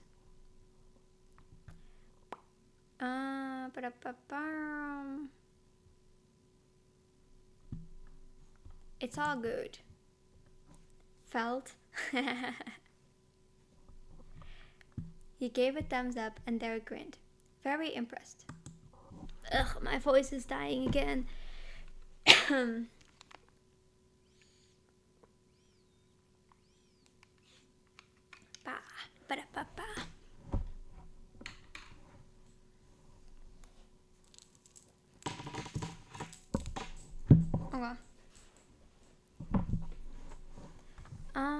Yeah, it looks that way. Great job. Nicholas didn't attack me from behind, even once. Is that a compliment? Did he compliment me? Did he compliment me? Did he compliment me? Oh, so that's how that appears. Every time I do my blush toggle, the FPS and stuff shows up. I didn't realize. Interesting.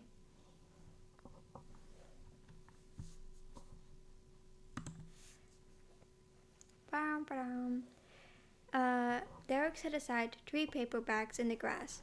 One in front of Nicholas, another next to George, and the third went to you. For me? Little old me? Okay, Nicholas, you've got to eat now with Joopy and George.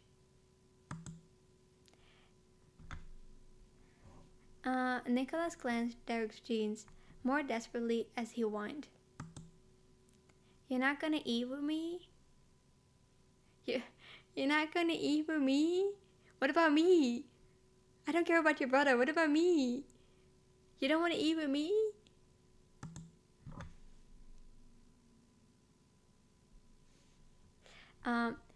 Derek scratched the back of his head and gave a longing glance back to where he'd been practicing.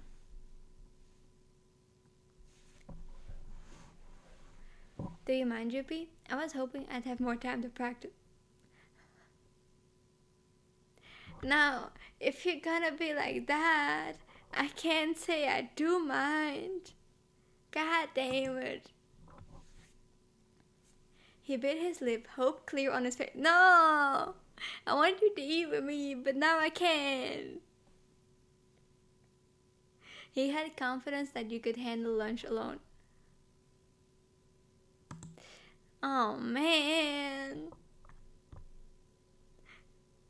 Donald?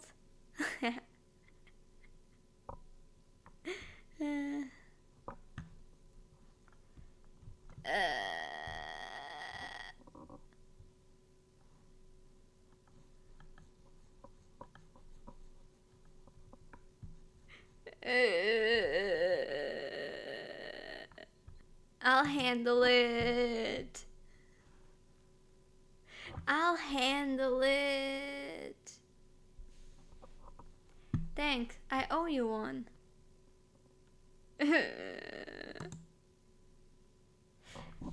Nicholas's whimpering never stopped being high-pitched background noise. Derek ruffled his hair. Hey, check this out. He picked up Nicholas's soccer ball and placed it on top of his own head. Nicholas's jaw dropped theatrical. Theatrical.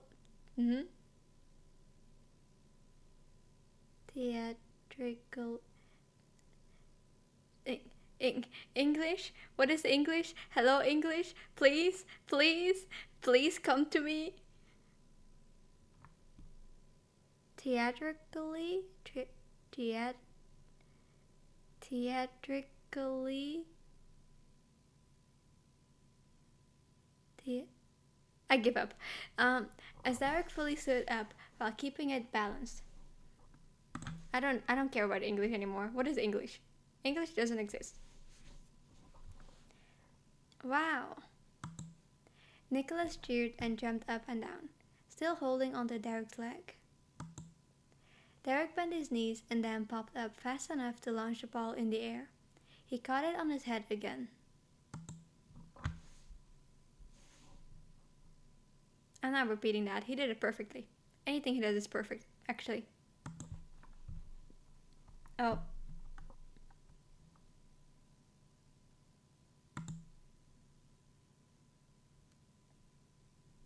Did I do it? Okay, I did do it.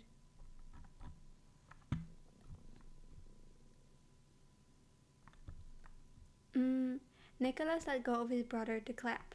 Derek grinned at Nicholas, but his gaze flickered to you for a second. The show is over. Derek inclined his head and let the soccer ball drop into his hands. He held it out to Nicholas. Make sure to eat a good lunch, okay? Then you can get back to practicing. Okay. Nicholas spoke into the soccer ball. He had cuddled to his face. He'd been starstruck enough that he couldn't disagree with anything his biggest brother said. What about me? Can you listen to me? Derek waved at you and George before heading off to where he'd left his soccer ball, carrying only the water bottle with him. Food? Does food not exist to you? Hello? George promptly took a seat in the grass by the lunch bags. Nicholas put the soccer ball on his head.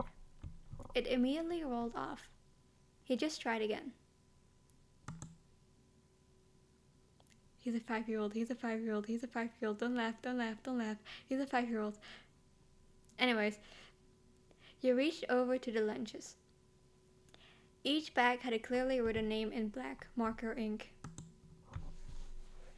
George collected his bag. You had yours and you attempted to give the last one to its proper owner. But Nicholas showed zero interest in the bag.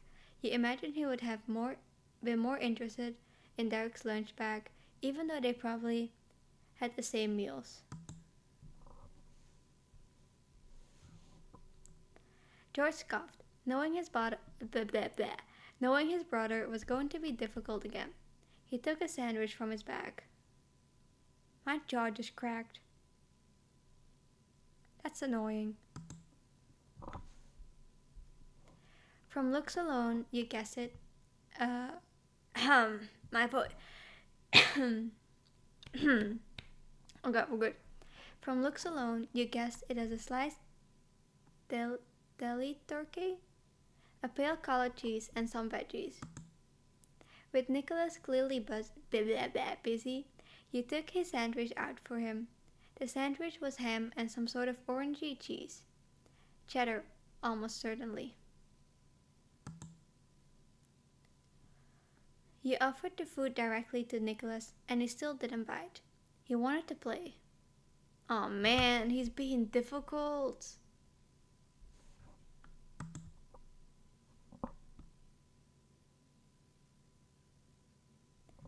How about I help you eat while you practice? Nicholas, if you want to play, then you have to eat. If you eat, I'll hold the ball in your head for you, deal. Panic is an I'll hold the ball for you, so just eat, please. Please. Nicholas chewed on the inside of his cheek while he carefully contemplated your suggestion. Then the focused look melted into a bright smile. Alright, I'm so good with kids. Ha ha, ha ha ha. He gave you a determined nod when he was ready to switch. Your fingers fanned out as you reached for the ball and pressed it down into his messy mop of hair. Nicholas cautiously released the ball and you kept it firmly in place. He giggled ecstatically that he finally found a way to keep the ball up without using his hands. It just took another person to do it. Yeah, that's one way of doing it, I guess. He retrieved his sandwich and immediately stuffed a big bite into his cheeks. Chuckling, you took a glance over at what George was doing. Luckily, he didn't need a hand like his brother. He was already enjoying his packed lunch, so you decided not to squander the opportunity. You retrieved your own sandwich with your free hand and dug in. It was definitely an interesting way to enjoy a meal break. Finishing the last corner of your square-shaped meal. It's square? Goddamn. You wondered if Mrs. Suarez had talked to one of your moms beforehand about lunch. The sandwich was made how you would have had it at home. She was either prepared or very lucky. Or a stalker. That's an option too. But considering what her oldest son was like, you were guessing luck had nothing to do with it. So no stalker? Along with the sandwiches, there were also bags of carrots, celery, and a few cookies. Cookies? Cookies, cookies, cookies, cookies. I want cookies. Between the three of you, it wasn't long before all the snacks were gone. Did we leave nothing for Derek? We can't do that. With nothing left to nibble on, Nicholas yawned and curled up in the grass, cuddling the soccer ball against his chest. George stood up, watching his little brother fall asleep. Once he was certain that Nicholas was down for the count, he started cleaning up the trash. You admired the maturity he showed for his age. It wasn't just Derek who had that streak after all. You helped gather the trash while musing about the Suarez brothers. Derek was the oldest and who his parents relied on, while Nicholas was the baby of the family, and for a little kid, he was a force to be reckoned with. George was the one stuck in the middle. Oof. Welcome to being a middle child. I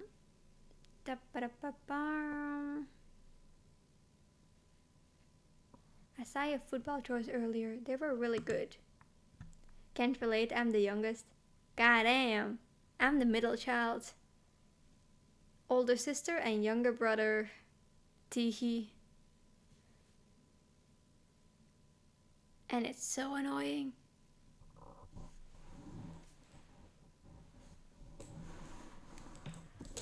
Oh, my phone's falling. I got 2 older brothers and 2 older sisters. Goddamn. Goddamn, that's a big family.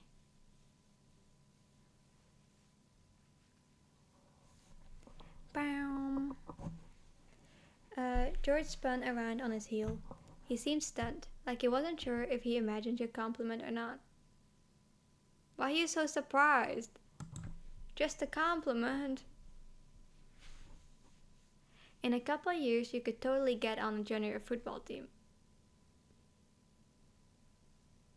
Now, depending on his skills, I hope I'm not giving him false hope. You nodded, and a blush grew on his face until it reached his ears. Okay.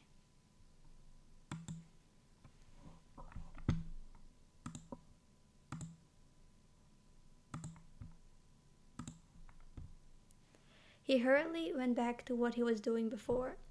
George was embarrassed, but you also noticed there was a bounce in his steps that wasn't there before. I made him happy. I'm good at babysitting. Let's go. I can take care of kids. Apparently. Oh, hold on. I'm gonna do it like this. Okay. Yeah, now I can lean back further.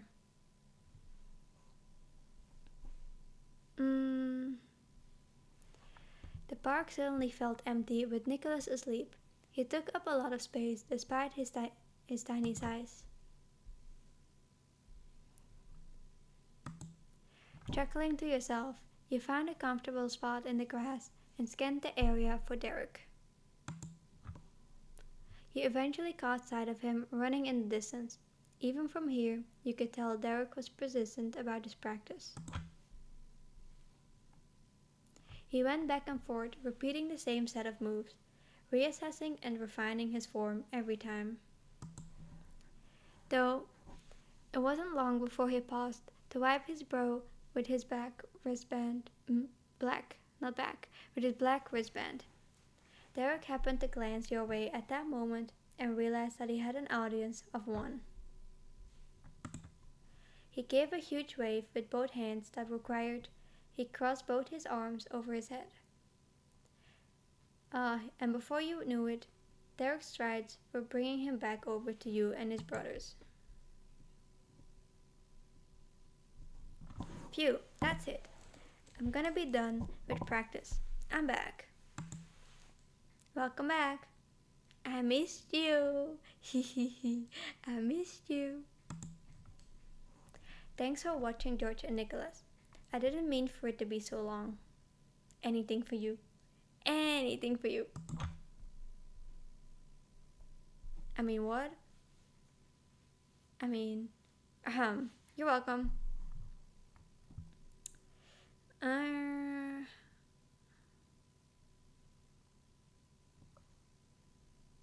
It's okay, I'm happy I could help out. Teehee. The sincerity in your voice had Derek bashfully keeping his eyes on the shoes instead. Your heart rate picked up as he chose to respond in kind. I'd probably end up saying it again, but thanks, Droopy. You're a lifesaver.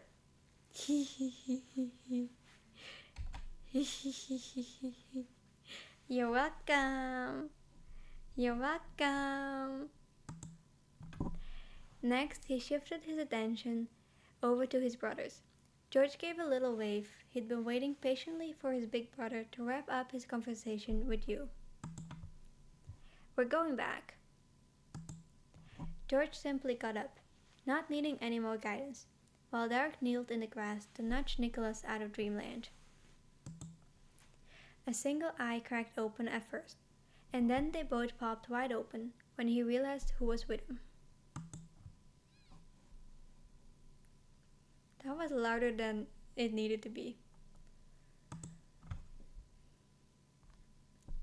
Nicholas sprang off the ground, wrapped his arms around his big brother like a vice grip, and nuzzled into his chest.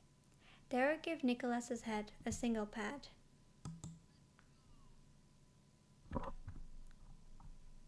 Wait.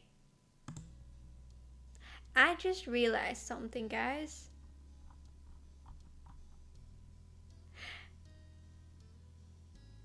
For the past 2 hours, for the past 2 hours, I've had the game audio muted.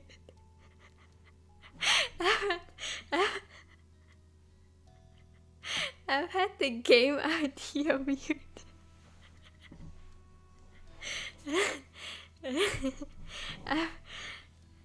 Have I been sitting in silence this whole time? Have you guys been only hearing my voice this whole fucking time?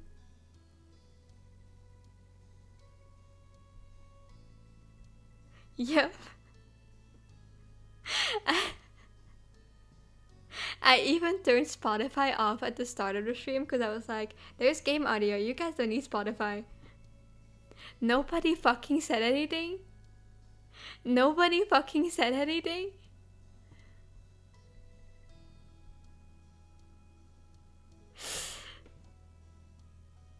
Anyways, this is the second stream in a row.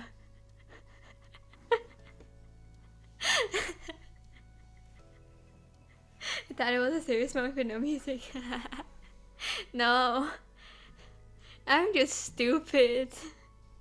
It's like yesterday's stream where it took me 2.5 hours to realize I had the wrong mic connected to Little Company.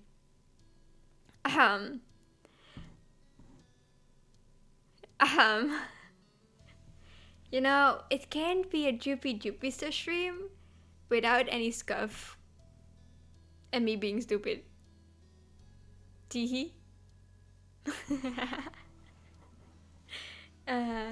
Okay. Okay. Now we have music.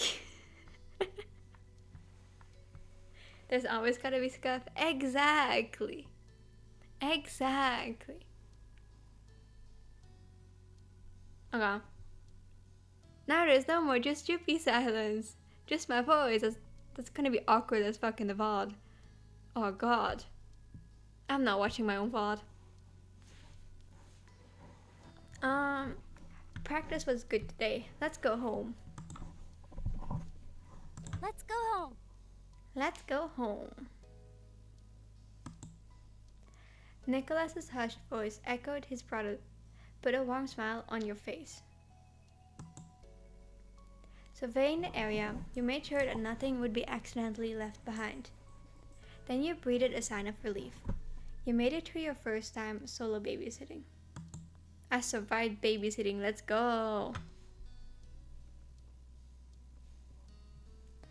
Although Derek was technically still nearby the whole time, so it wasn't completely solo, but you weren't as bothered by that. Derek trusted you with his siblings, and they were both still in one piece.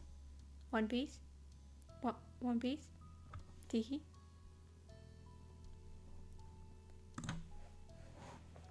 With your leadership, no one got lost, injured, swallowed something they shouldn't have, or even declared that they hated you for eternity. So in your book, you'd say it went fairly well. I would be very concerned if any of that actually happened, but I would also not be surprised if any of that actually happened. The One Piece is real? Yes. Yes. It's right here. It's like, look, it's right here. It's right here. The One Piece. Isn't it beautiful?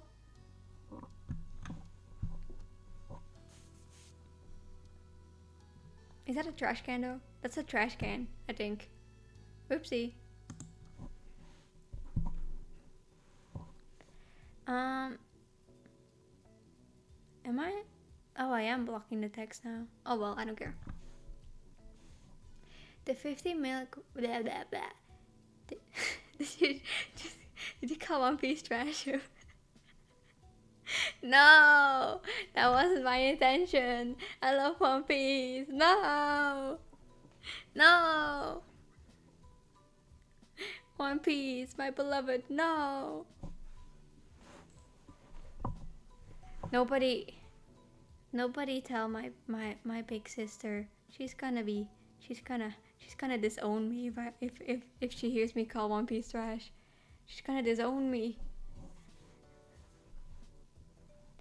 The 15-minute walk back from the park passed by pleasantly.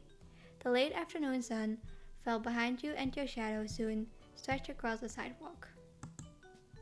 You wiggled your fingers and then exaggerated your hand movement in order to watch the shadow change. Meanwhile, next to you, Derek was finally eating his lunch. Although he had to eat his sandwich with one hand, Nicholas wasn't clasping onto tightly. Wait, I read that wrong. Although he had to eat his sandwich with the hand Nicholas wasn't clasping tightly onto.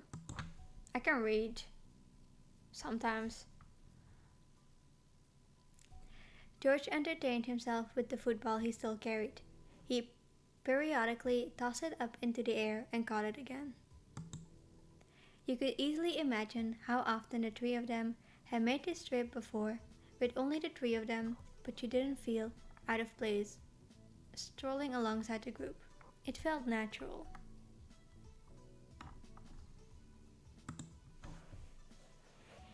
Beaming, you found your gaze settling on Derek again.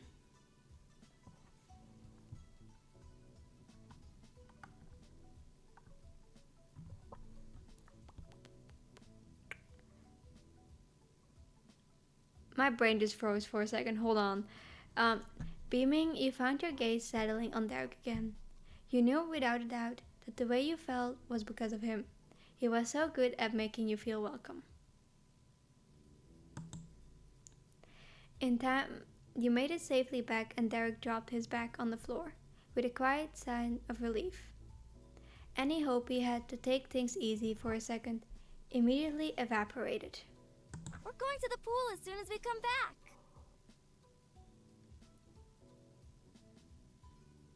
Okay. Nicholas's joy was palpable, parroting back Derek's promise from earlier in the day. As the words dawned on him, Derek closed his eyes and breathed deeply. Motherfucker is just reading his own voice lines. I ain't gotta do shit. Yup, we are. Get ready.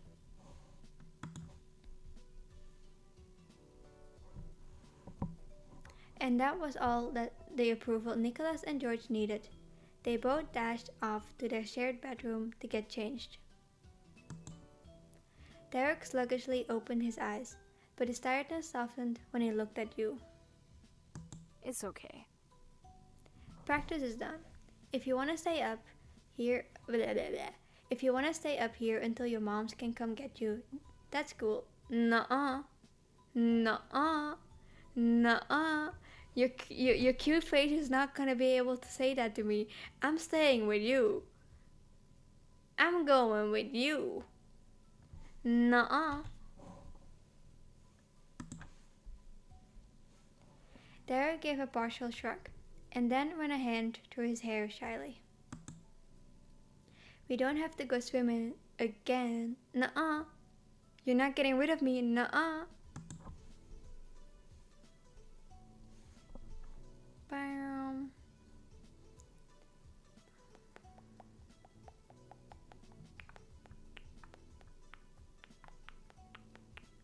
I want to hang out with you.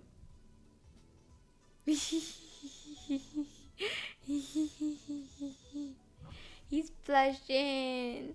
He's blushing. Guys, I love him. I love my boy.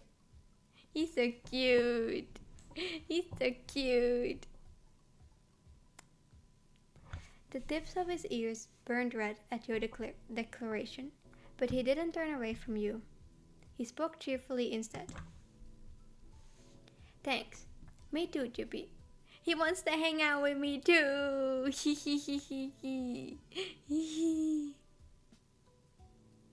Anyways. It wasn't much longer before the younger kids came running out to rejoin you and Derek. They both wore their neon-colored swimsuit and had towels wrapped around their shoulders. Awesome. I'm calm and collected, by the way, guys. I promise. I'm completely and utterly calm and collected. Nice job. You even remembered your floaty vest, Nicholas. Derek kneeled down to make sure the safety device was properly secured.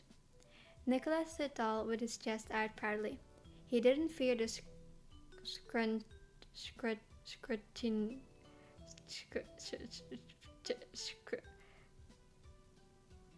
scrutinization, whatever the fuck. I did the straps for him. Perfect. Thanks. George brightened just as his younger brother had, standing back up. Derek shifted his attention to you. Yay! Attention! Give me attention! Me! Give me attention! Me! Love me! Pick me! Choose me! Anyways. Same quick change strategy from earlier? Yeah. You darted off to get changed first. Derek nodded seriously when you returned to take over for him. He re-emerged a couple minutes later and diligently went over to the counter to write something down. Curious, you inched closer. Just gotta leave a note so Dad knows where we are. Then we can go. Oh, sounds good. Everything was squared away, as Derek was always sure to do, and the four of you marched right back out of the apartment for another excursion.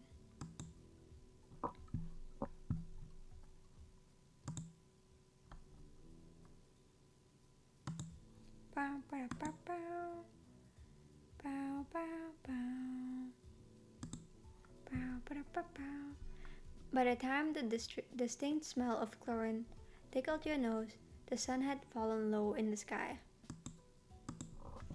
You circled around some nearby lounge chairs and deemed them capable of keeping your things safe.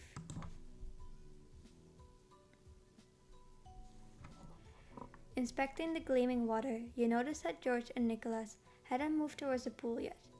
Both of the little boys were watching Derek like hawks. You picked up enough this afternoon to know it was because George didn't want to do anything without permission, and Nicholas didn't want to do anything Derek wasn't doing. I'm on it. Yep, that's not what you said. That's not what you said. You said, here I go, not I'm on it. Motherfucker lied. And Derek himself knew it too. He didn't keep them waiting. Derek offered his brothers an encouraging wave and strode over to the pool.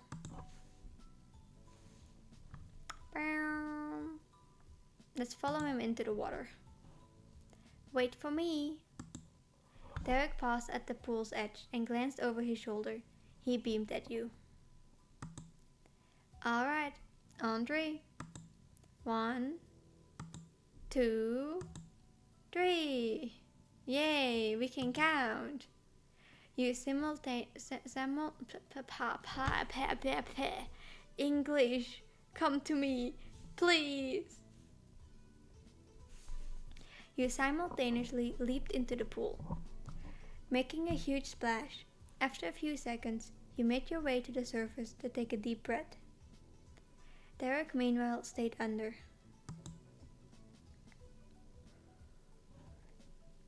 The other Suarez sons followed. George jumped in without any hesitation, but Nicholas sped right to the edge only to come to an abrupt stop.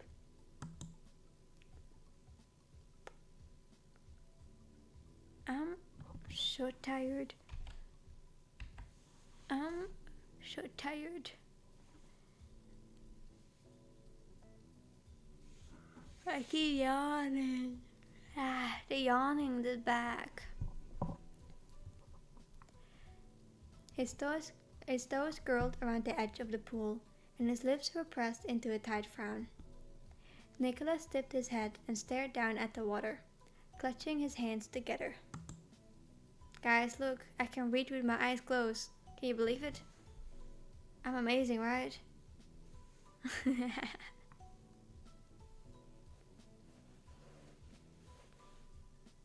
Oh. Hello, Jupiter, how are you? Hello, hi Ko, welcome in. How you doing? I'm good, I'm very eepy though, cause it's 11 p.m. But I'm doing good, how are you doing? You got superpowers? Yeah, I'm amazing like that, teehee.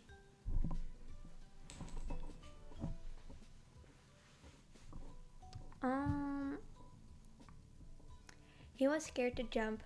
Nicholas would rather the pool come the rest of the way to him, but it wasn't being a good sport.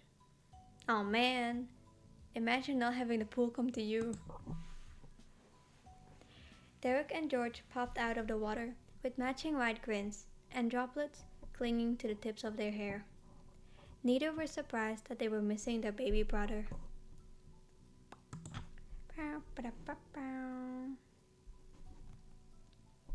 Alright.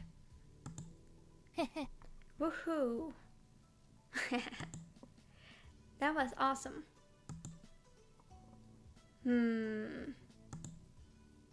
Nicholas's cry for help came out in a tiny, impatient squeak. That's a squeak?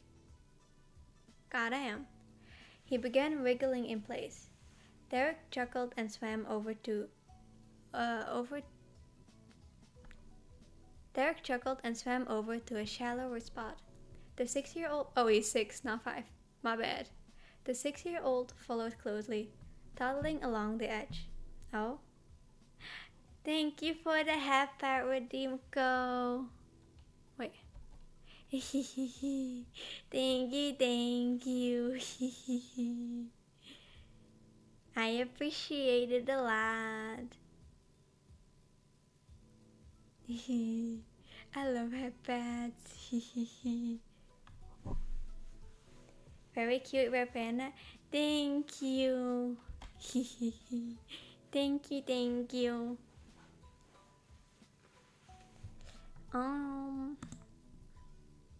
I hope you enjoyed the game.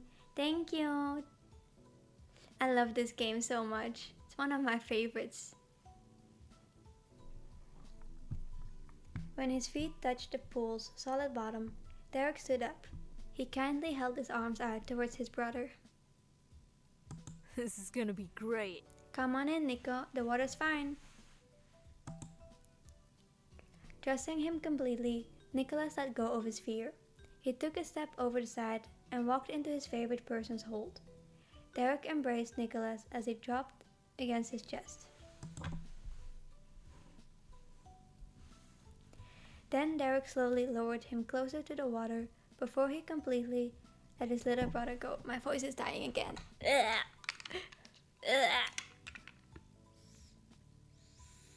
My water is not watering. Hold on.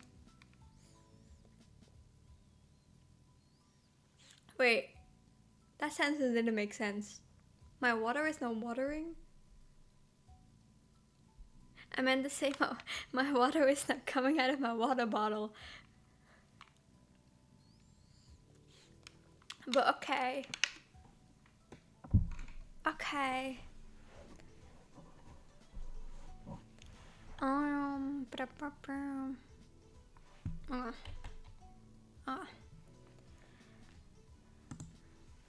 Nicholas bobbed under with a small splash and broke out again in an instant like a what? How does one pronounce this? How does one English?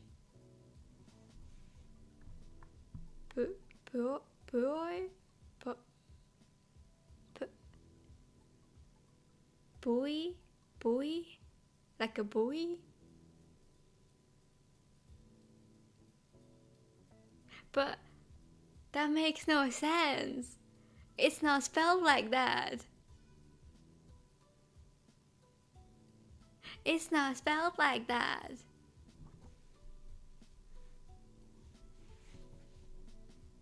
Like a buoy? He was bursting at the seams with excitement. Okay, thank you, Demon, by the way. Thank you. Woo! Okay. Nicholas made the most of his new floating freedom. By dog paddling around the shallow end. Checking on George, you noticed that he was sticking to the center of the pool. I think it's a word English stole from the French. Okay, then it makes more sense. If you say that, then it makes more sense. Ouch. I hit my mouse.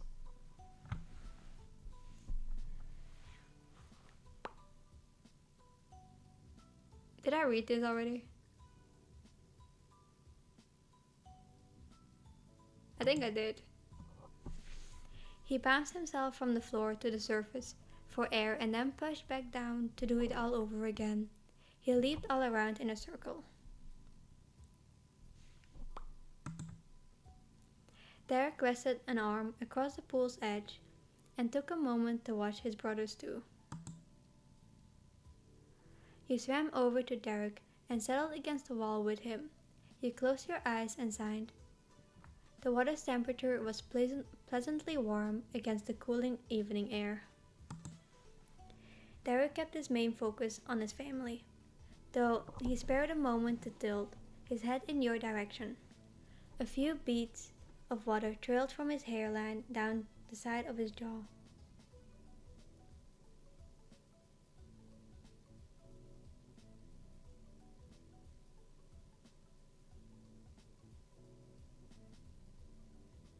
Guys, I'm imagining it. Guys, I'm imagining it. No, no. Pure thoughts, pure thoughts, pure thoughts, pure thoughts. No, no, we can't do that. No, no, no, no, no, no, no. Okay.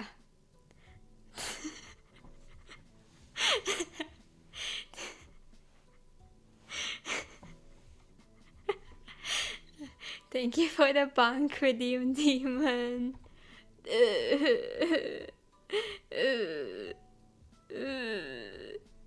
Thank you, thank you. Yeah, I should have seen that coming.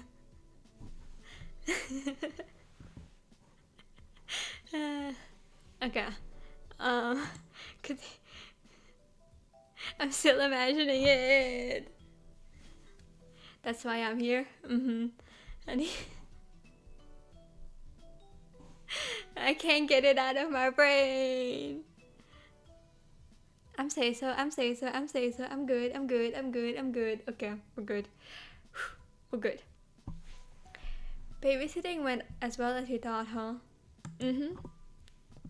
Yeah, I think it went pretty well.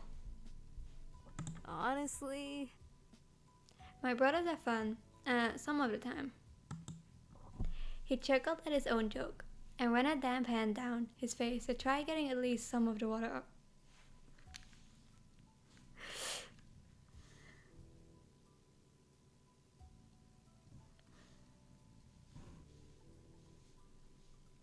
Anyways, the final rays of sunlight cast a warm glow on his skin, and the pool sparkled as he finally turned his attention directly towards you.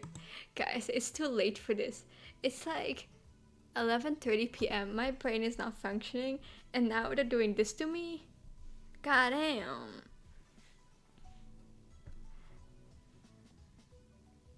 You felt toastier all of a sudden. I felt what? Like someone had pulled the sun back up to the center of the sky.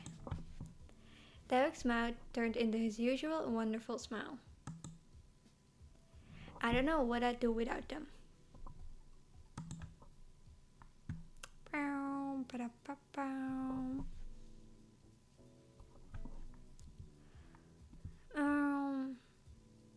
You sound like a proud dad. He smirked at your teasing, but it quickly lost its force as his cheeks grew pink. Derek hid his face in his hands. I don't even want to think about being a real parent right now. Being the oldest kid is enough for me. Sounds reasonable. Shaking his head, he kept his brothers in his side. The affection returned to his expression. I am proud of them though. Look at him, being a good big brother. George and Nicholas remained engrossed with their own watery adventures, while you and Derek kept track of them. You were in mid-conversation when the sounds of footsteps echoed off the walls surrounding the pool. Derek shot an arm out of the water and waved at the newcomer. Dad! Good evening. Good evening. Wait, you already said that. My bad. I should let you speak. Dad! Dad? How many more times am I gonna have to say dad? Jeez! All the Suarez boys eagerly paddled over to the end of the pool, where their father stood. They moved together in the water, with their heads beside each other and their legs kicking out behind them like a pile of seal pups. welcome home. Welcome home. Oh wait, he read that. My Thank you. bad. Thank you, George. Mr. Suarez's voice was sweet as he observed his I can't read. Ah. Okay. Mr. Suarez's voice was sweet as he observed his children's happy faces. Eventually, he spotted you as well, and he tucked his fingers into the edge of his vest with vigor. Oh, this is a pool party today. You know, a party should have the proper food. Let's order pizza for dinner tonight. Who's gonna tell him, Chad? Who's gonna tell him that I don't like pizza? Who's gonna tell him? Uh-oh. Uh-oh. Yeah. Yeah. Laughing with excitement, Nicholas started smacking the palms of his hand against the water surface, making several bursting splashes. Don't like pizza? Yeah. I don't like pizza. I don't eat pizza.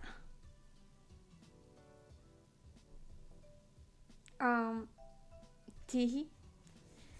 I don't know, I used to be able to eat pizza, but I somehow stopped liking them randomly, and now I can't eat them anymore. I'm only judging you slightly. Demon. I'll have you know, I'm one of the pickiest motherfuckers you can find when it comes to eating.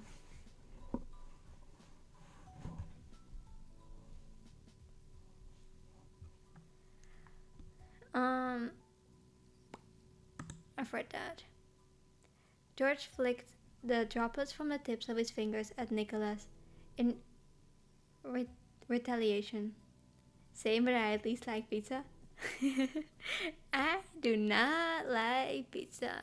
Well, I can like, if it's like the mini pizzas, like mini sized, I can like eat them a little bit. Not a lot, because I'll start disliking it after a little bit, but I can eat a few of it. I just don't like big pizzas, at least.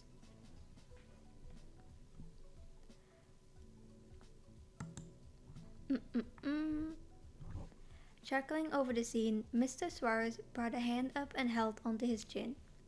He scratched at his beard with his thumb. Thumb. Half cheese, half pepperoni for the first, correct? Yes. Pepperoni. Nicholas threw both his arms in the air as he cheered. Mrs. Suarez nodded, pleased his littlest one still had predictable tastes. Wonderful. Okay. And meat and veggie supreme for... Is that Irene? Irene? And I... On the second... He settled his gaze on Derek and you for the final decision. Suggestions for what the final half should be? Yeah, you got it. Yay! I can read! Juppie, you pick. Me? But I don't like pizza. You floated over closer to Derek as you thought about it.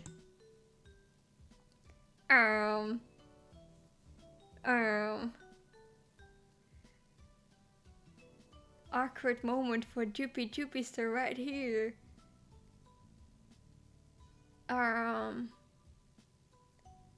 More cheese, more pepperoni, more supreme, all veggies, fuck no. All meat, barbecue chicken, Hawaiian. Hawaiian is the one with like ananas. What's it called in English? Is it ananas? What's it called in English? Hold on, I'm thinking about a Dutch word. Pineapple, yeah, pineapple. Sorry, I was thinking of Dutch. Pineapple. Okay. Oh, could I get something other than pizza? There's an option for me. Just for me, specifically for me. We're good. Oh, yeah, you can. This place also has salad. Who's gonna tell him, Chad?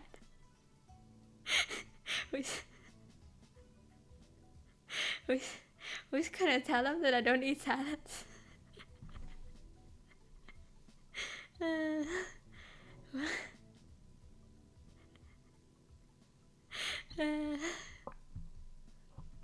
we have stuff in the fridge too. There's some leftover chili with peppers and some other veggies. Any of that work? Who's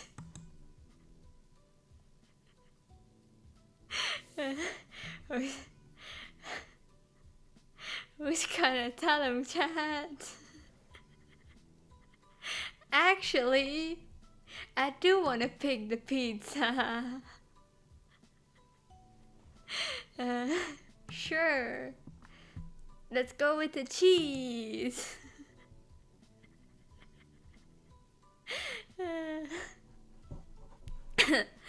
So, I'm not able to eat any of those options, or Derek give you a thumbs up for that. So, Info, 1 cheese pizza, 1 half supreme, and one half supreme and half pepperoni. Yeah. Exactly. Thank you, children. I'm not a child. Excuse me. I'll put the order in now. I'll come back to let you know when it's ready. But until then, continue to play. Wait, actually, I'm a child. Never mind. I'm a child. Otherwise, this will be very interesting. I'm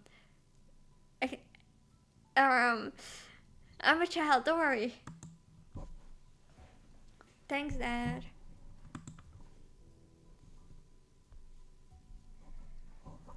Bye. Thank you. Thanks, Dad. Bye, Mr. Suarez. Mr. Suarez closed the pool gate behind him, leaving you kids to your fun. In Mr. Suarez's absence, Derek took charge again. Alright, you heard it. Dad's ordering pizza, so it'll be here in like 30 minutes. It's that fast? So think fast. What's the last thing you want to do before we have to leave the pool? Nicholas furrowed his brows, thinking as hard as he could. He scrunched his face together in frustration when nothing came to mind. Meanwhile, George put a hand to his chin and tilted his head to the side. He stared up and off into space as he considered a question. The question, not a question, the question.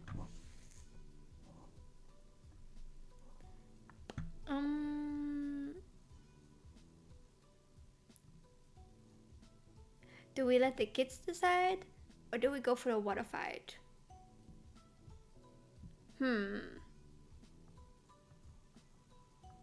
Water fight sounds fun. But what if the kids come up with something more fun?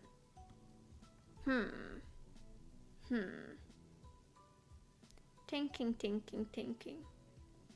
What would be more fun? I think the water fight would be more fun. While they were distracted, you made the first strike in a splash. In a splash fight. I forgot a word. My bad.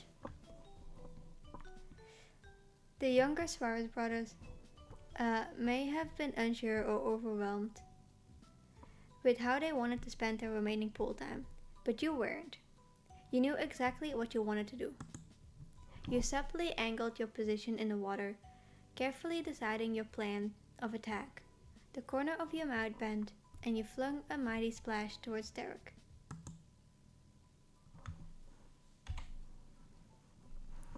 He ended up with a face full of water, and he sputtered before shaking it off, with laughter. As he regained his composure, Derek brushed a hand down his face again to wipe some droplets away. Droopy, I'm sure you're aware of what this means. Do I? Because I'm probably thinking way differently from you. It's okay. I'm saying so. Pure thoughts. Derek stared narrowed with a fierce, amused look of determination. You matched it and gave an added slow nod.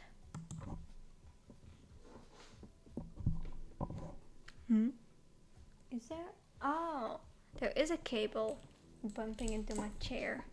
No, wait, my chair bumping into a cable. I was wondering what it was. Okay. I believe I do. It's on. This means war. Goddamn. He swiftly sent a shot of water in your direction. Nicholas cackled at your exchange, and he started to excitedly beat the water surface and send droplets crashing in all directions. You twisted away from their attacks, and the second the water settled, you struck. Pushing your hands forward, you sent another big wave crashing towards the brothers. Derek sent splashes with both hands on each of his sides, juggling you and Nicholas. Nicholas pulled water, cupping it in his hands, and he threw it into the air. The droplets carelessly poured down on everyone. Nicholas was dangerous in this fight. He was willing to take a hit to get a hit. Out of the four of you, George enacted the best defense strategy. Why are they actually taking this seriously? It's a fucking water fight. He took a deep breath and held it while he slid under the water. Only his hands remained at the surface, and they rapidly splashed in all directions. George's strategy kept you all on your toes in order to avoid his scatter shot. Whenever he came up for air, Derek made sure to be ready to take the shot. It was a grand battle. The four of you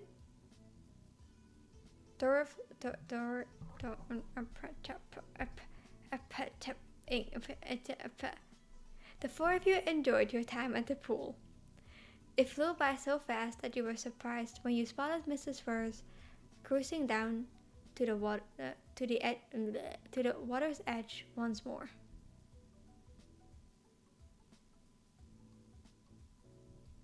Why is my phone being annoying? Why does my stream keep crashing on my phone?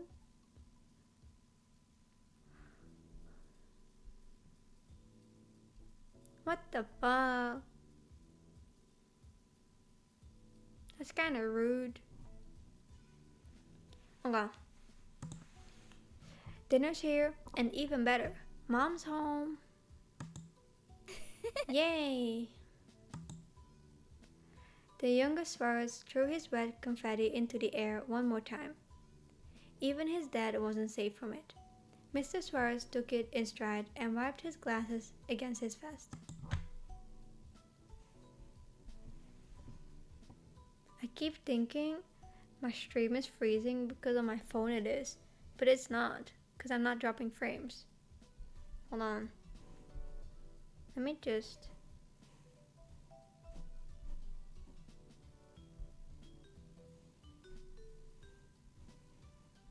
Okay. This should be better, I think. Is it? I think it's better, but I'm not sure. Derek was out of breath, but he beamed. Let's go get some food. Will we though?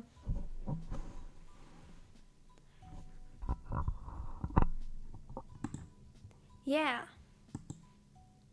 Mr. Suarez led the way to the apartment, and the four of you kids marched with an eager sprint in your steps. Despite being wrapped in towels, you dripped water the whole way there. The savory smell... Who's gonna clean that up? We're just letting the water drip across the whole fucking hallways. Who's gonna clean that up?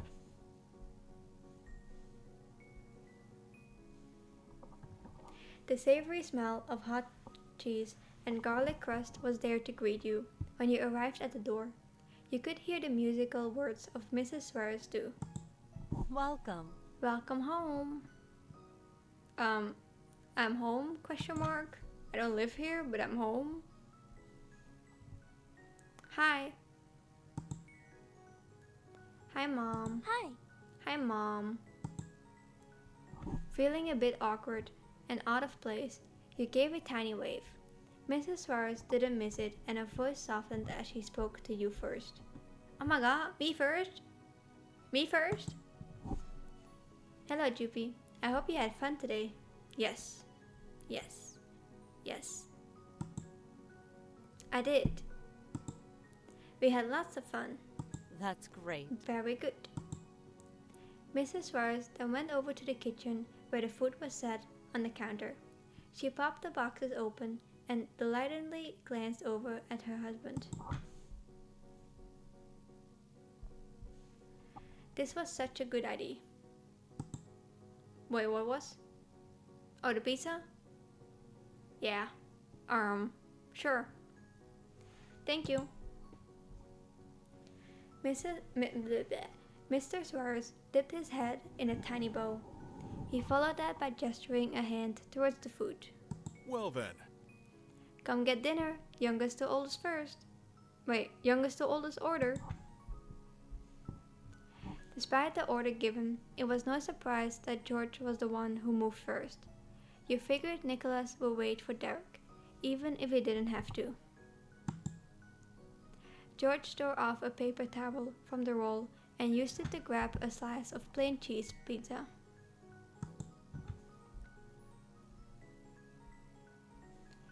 He hot-footed it back over to the entryway, standing there so he wouldn't bring water any further into the apartment. You can go next. Bleh. You can go next, Joopy. It'll be easier that way. Thank you. The food smelled even better up close. Okay. Cheese, the safe option. Cheese. You hurried back to the entryway with your dinner. Derek went next, tiptoeing over with Nicholas at his heels. He grabbed a slice of pepperoni and passed it to Nicholas. Derek then grabbed a slice of pepperoni for himself. But instead of going to the entryway, he went to an open space on the floor. You curiously watched as Derek laid his towel on the floor, then sat down on it, crossing his legs. Nicholas plopped down on a towel right next to him and started on one of his pizza crust corners.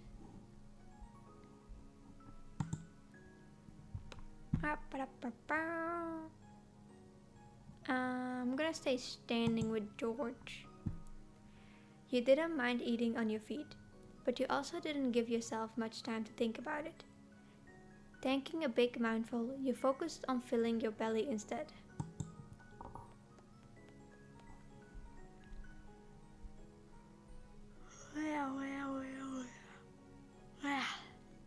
I'm ippy. Ippy. Finally, Mr. and Mrs. Suarez got their slices of pizza. They stood in the living room, in between the spots their sons had taken. So? Yes, ma'am? That grabbed my attention so fast, what the heck? How did you spend your day while we were out? We did lots of things. In between taking big bites of pizza, the Suarez family started taking turns, telling stories about their day. Nicholas recounted the events of the day with the most enthusiasm. Even though they were the same plot points from his brother's stories and the ones you witnessed firsthand from his perspective, the events were almost mythically amazing. Storytelling was hungry work, so the slices didn't last long at all. The food was chipped away piece by piece until everyone was stuffed.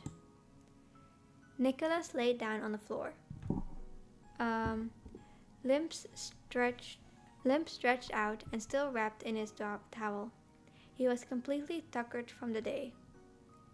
Mr. Suarez plucked him off the floor and held him under one arm.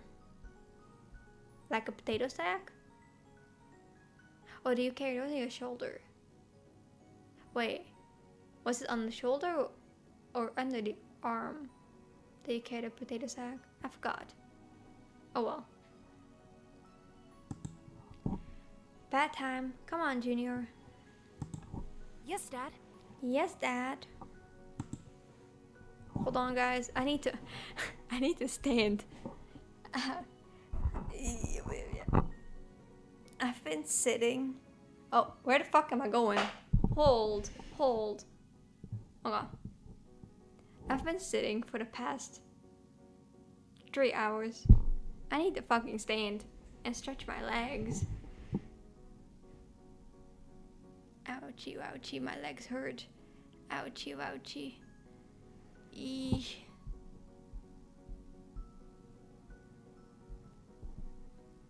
Hold on, I think I might actually. Do I move my desk up? You need a stretch redeem? Oh, I can do that, yeah.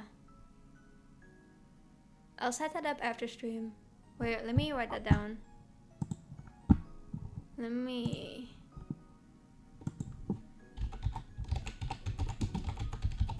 Okay. Okay. I'll set it up after stream.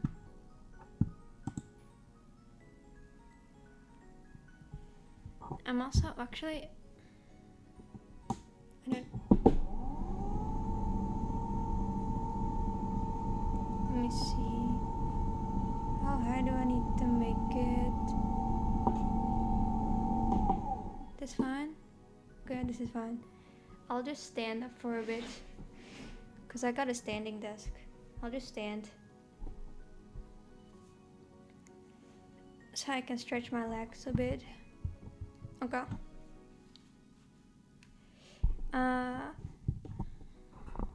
Hold on. Okay. You have a standing desk? Yeah. Yeah. I got a standing desk. Except I keep forgetting it's a standing desk and I forget to use the standing part of the desk. Nicholas accepted his fate and his arm hung limply down. George crumpled up his paper towel into a ball and tossed it into the trash. He followed his dad. I've always wanted one of those. Yeah, when we moved, cause like I moved here like a month-ish ago. When we moved, and I had to get a new desk because my previous one was very, very old. So we had to get a new desk. And so we just immediately got a standing one with the intention that I stand up more. Except I keep forgetting I can stand. Teehee. Hold on. I need to put my slippers on because the ground is hard if I just stand with my socks. Okay. Thank you. Thank you, Gregorio? Gregorio?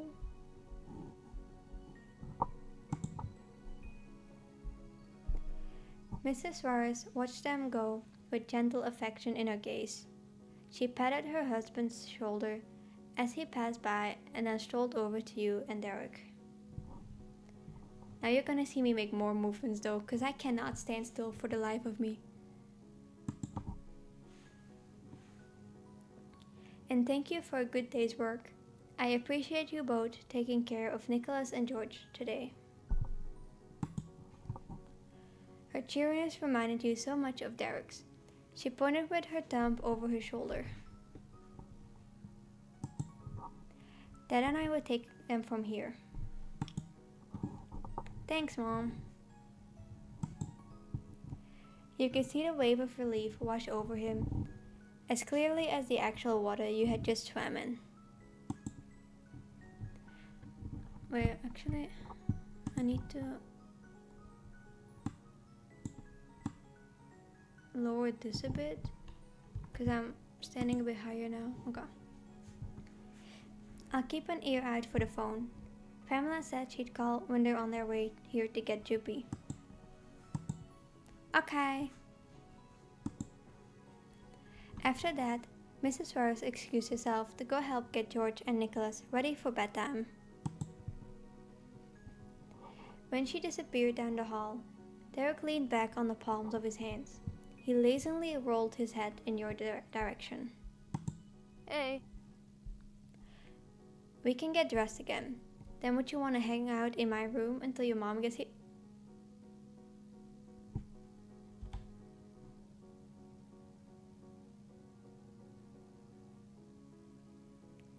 Oh, I want to hang out in your room, alright?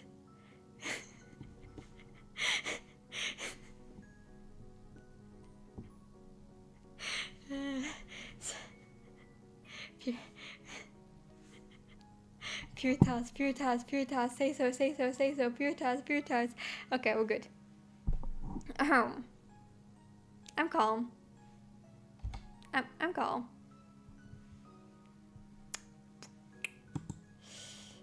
Yeah, let's do that. You can get changed first. He stretched his legs out on the floor while you stood up. You could feel a slight ache in your muscles from today's activities. It wasn't bad. You'd given your all during your babysitting adventure.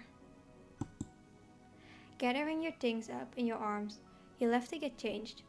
It wasn't long before you and Derek went over to his room for some siblingless free time. Oh, my model is moving so much because I cannot stand still. God damn. It's making me self-conscious. Oh no.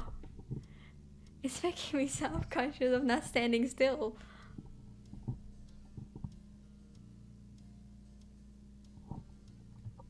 Derek opened his bedroom door and gestured for you to lead the way.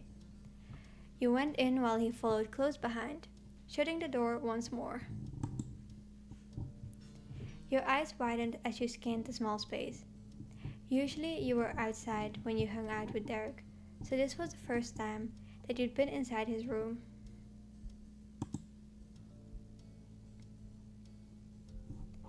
Within reach of his neatly made bed was a bookshelf filled with novels, various scattered soccer balls and footballs stuck out around the books and furniture.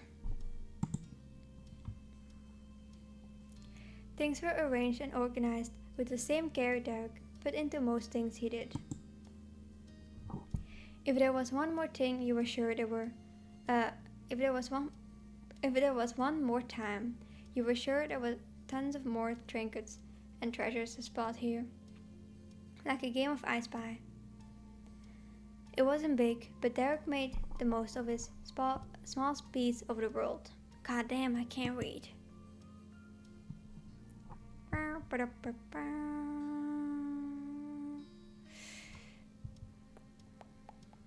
Are you sure you have enough soccer balls and footballs?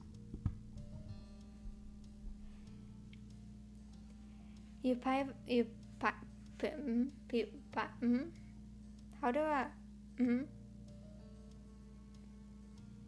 Pivoted or pivoted? Pivoted or pivoted? Which version is it? Pivoted. On your heels to face him. Derek laughed, and you put your hands on your hips and raised a skeptical eyebrow. Pivoted. I don't know, I don't care.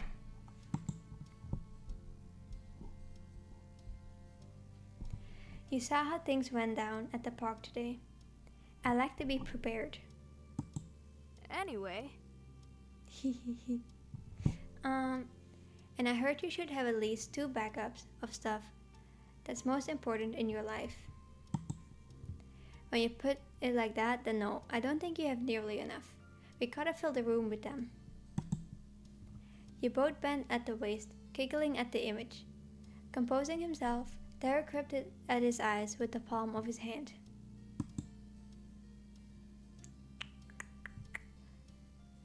Oh. It's midnight. When's this? I want to complete this moment before I go to sleep, but it's taking so long. Like, I love him. I really love him. But Eep. My Eep. Honestly, it's just an easy gift my relatives go for when they don't know what else I might want. At least, I never run out of stuff to practice with. Sorry. But anyway, sorry, I don't have any chairs in here. You can sit on my bed if you want.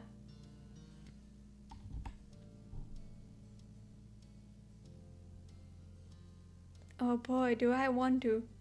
Oh boy, do I want to.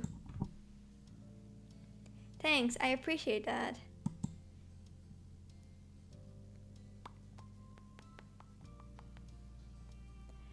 You stayed standing, you sat on the edge of his mattress. You laid down. I'm gonna lay down. God damn. Sitting on the edge is so awkward, and standing is also so awkward, so I'm just gonna lay down and get comfortable. Just gotta get comfortable.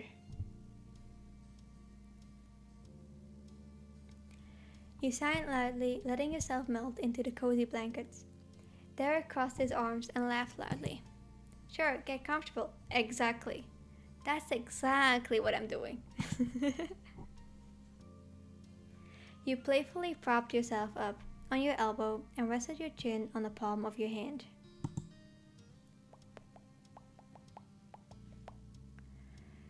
Derek crossed over to the foot of his bed and sat there on the end of it. His jaw stretched open in a huge yawn that he quickly covered with his hand. Good job, team. Phew, we're finally done. There was no missing the proud satisfaction. Burning in his green eyes that you could also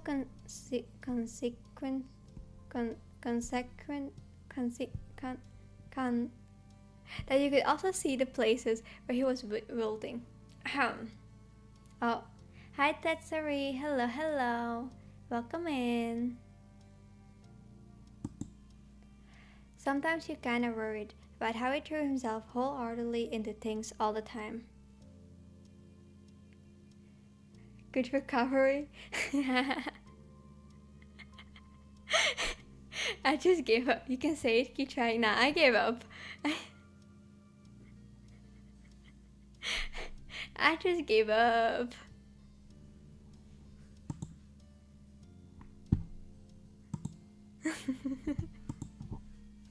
I'm not even gonna attempt anymore. I'm gonna turn that word into something I should not turn it into.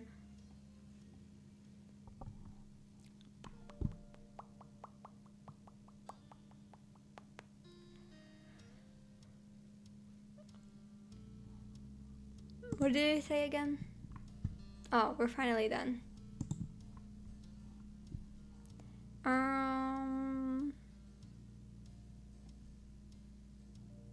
Hope you're doing good, GP. I'm doing some work, so I'll be lurking. Okay, I'm doing good. I'm very eepy though, cause it's past midnight. Teehee. Good luck with your work, and thank you for the lurk. Thank you, thank you.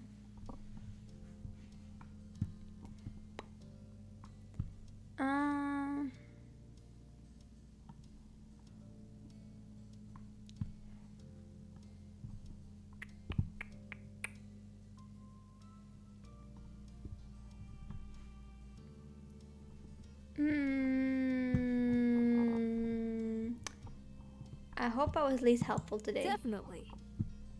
Definitely. Yay! I'm helpful. Yay! His whole demeanor lit up as he pressed the palm of his hand into the mattress and leaned slightly in your direction. An embarrassed blush rose on your cheek.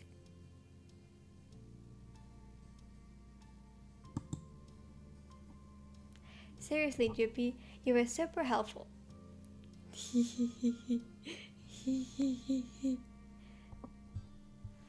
Today was the easiest babysitting has ever been, and the most fun. Anyways, I had no idea. I'm even more glad that I was there. Same. Me too. He was glad I was here. Anyways. Derek stretched his arms high in the air and yawned again. His eyelids drooped as he turned towards you. Gradually, the carefree warmth faded from his demeanor. His face fell into a quiet frown when his hand had returned to his desk. Uh-oh. Are we turning serious? Is it time to turn off the PG? Is it time to turn off the game audio? Is it serious time?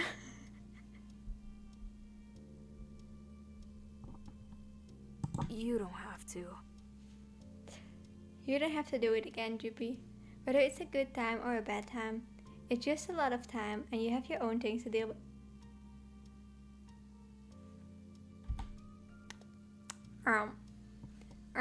Sir? No? Nuh-uh. Nuh-uh. We're not doing this. Nuh-uh. I will gladly help you as many times as you want. If it's you. Your brows bent at that. Tilting your head, you couldn't help but think about how much of Derek's day went to his brothers. It definitely didn't seem... Oh god, my room is getting hot.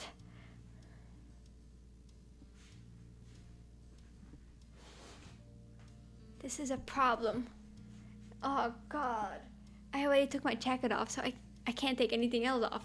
Unless I take my shirt off. But it's hot.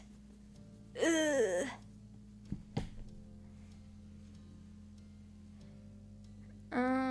Tilting your head, you couldn't help but think about how much of Derek's day went to his brothers. It definitely didn't seem to match how things were with your sister and you.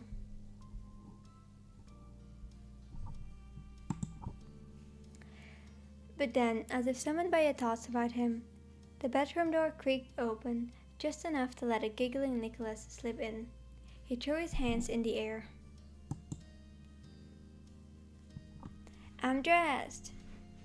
That you are. With a loud thud, the door swung fully open, and George marched in with an extremely annoyed scowl. Scowl? He put his hand on his hips. You sprung up and kicked your legs over the side of the mattress. Lazing on the bed wasn't on the schedule anymore. Oh. Nicholas, we're playing in the living room, not Derek's room. George reached for his younger brother, but Nicholas scurried up onto the bed. He warily peeked at George from behind Derek's shoulder. Derek notably didn't say a single word, nor did he appear surprised about the intrusion at all. The only movement he made was a light pat on the mess of hair on Nicholas's head like usual. Okay. Give me 1 second, guys. 1 second.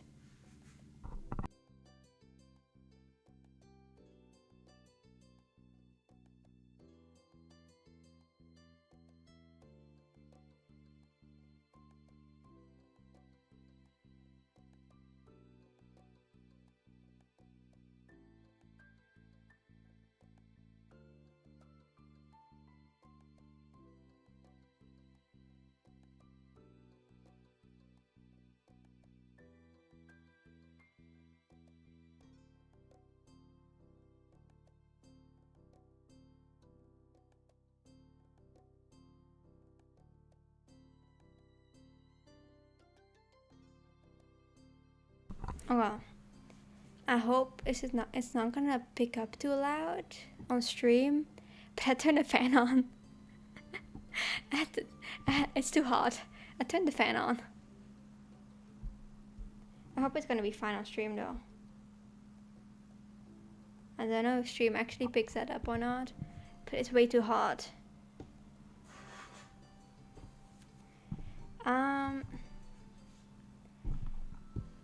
Derek notably didn't say a single word, nor did he appear surprised about the intrusion at all. The only movement he made was a light pat on the mess of hair on Nicholas's head like usual. I don't hear the fan. Oh, that's good. It was either I get the fan or I take my shirt off. And I think getting the fan is a better option.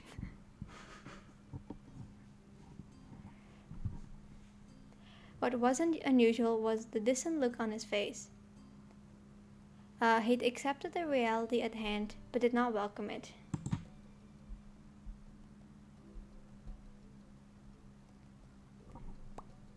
Mrs. and no, opposite. Mr. and Mrs. Suarez crowded into the room next. Excuse us. Yes, sir.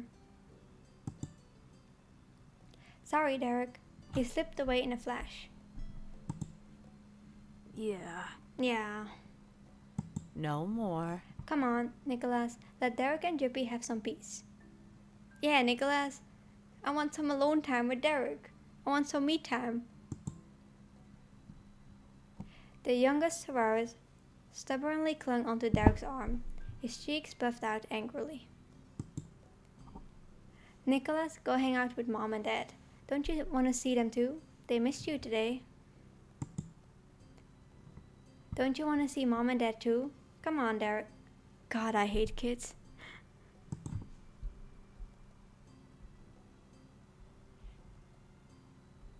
Anyways, Nicholas loosened his grip as he shifted to get a better look at his big brother. Derek sighed spiritlessly. I do, but I have a friend over right now. I'll spend time with Mom and Dad, and you later. Nicholas bent forward and grasped Derek's pant leg. He brought out the big guns and stared up at him with his most pitiful eyes and a matching pout.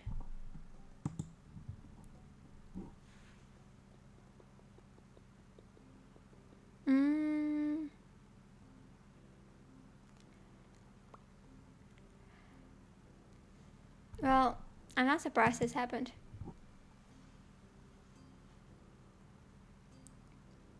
The words fell from you in a low voice as your shoulders slumped.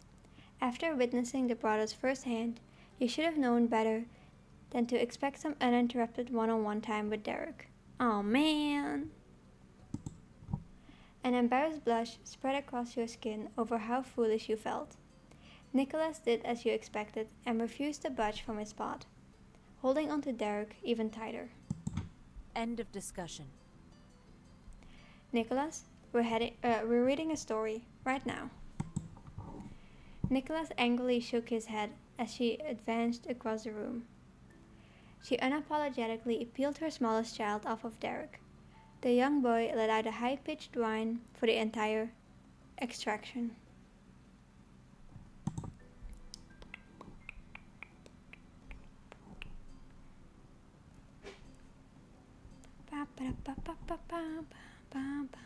Sorry, I'm getting distracted again.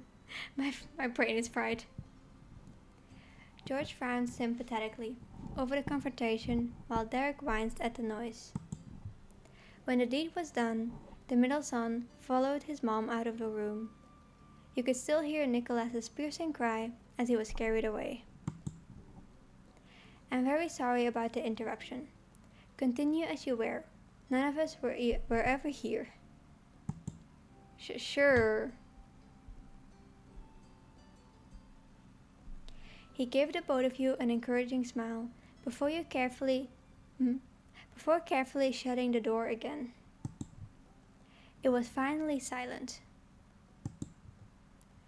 Derek kept an eye out until he honestly believed that there wouldn't immediately be another sibling disaster. When he deemed it safe, he let out a quick sigh in an attempt to choke back a harsher groan. Derek flopped back against the mattress with another huff and stretched his arms out at his sides. His arm twitched and his fingers curled into fists. Uh-oh. He's frustrated. There's never any privacy here. How am I still having to deal with things even after spending almost a whole day with them? I don't know, man. That's siblings for ya. You held your tongue, waiting patiently for him to get it all out. Derek muttered grievances under his breath with a harsh glare, aimed at the ceiling for a good minute, and screwed his mouth shut. Bow, bow, bow.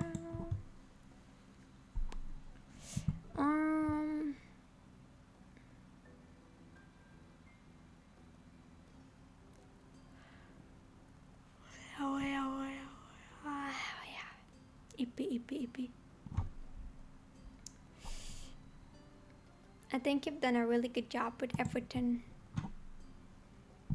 His face is so cute. He didn't respond, but you witnessed the bulk of his anger gradually fade from his brow before he attempted to look in your direction. And when he did, you saw sparks of his usual vibrancy. It gradually returned as he held your gaze. You were thankful that your presence seemed to help bring him back to feeling like himself again. I mean it. I know you do. Thanks, Droopy. You're welcome. Evening his breath, Derek folded his arms across his chest and squeezed his eyes shut. You could tell by the tension in his face that he was still bothered. He was thinking hard, searching for something. Man. I can make this work. Can you? His low mumble was followed by a pause that had you intrigued. What's gonna happen? And then he jumped forward so that he was sitting upright again. The grin you were so used to seeing was back in full force. Chippy, wanna go back to the pool? Oh? Nobody's gonna be there this late, and my bros are not gonna be able to leave the house. Well, that's one way of getting us alone together. We don't have to get in or even change clothes. I think it'd just be kind of a nice place to talk, and that sort of thing. Avoiding your gaze, Derek nervously rubbed the back of his head. You could tell he was trying his hardest to be nonchalant,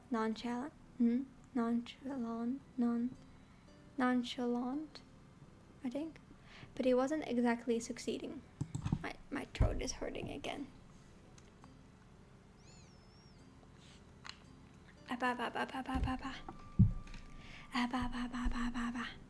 Okay. Good thinking. All right. Derek leaped up to his feet and turned, holding a hand out for you to take. I'm gripping his hand. I'm not missing the chance to grip his hand. Okay, it's time for this expression again, it seems. Derek squeezed you back and helped pull you to your feet. Let's go. The door slowly creaked open as Derek peeked out. Double checking that the coast actually was clear, he gave you a thumbs up.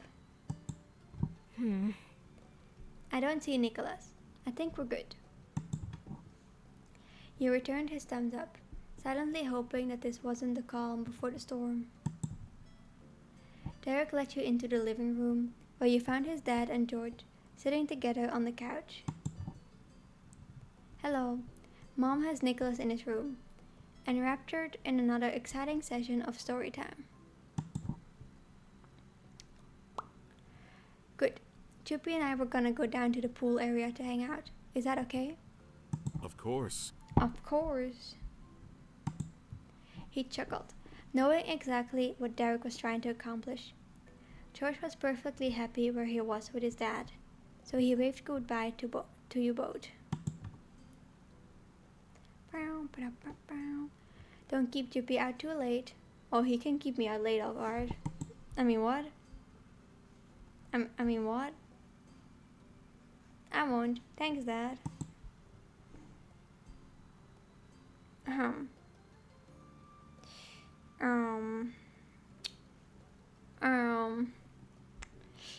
I mean, what? Oh, man. Thank you for the bank redeem.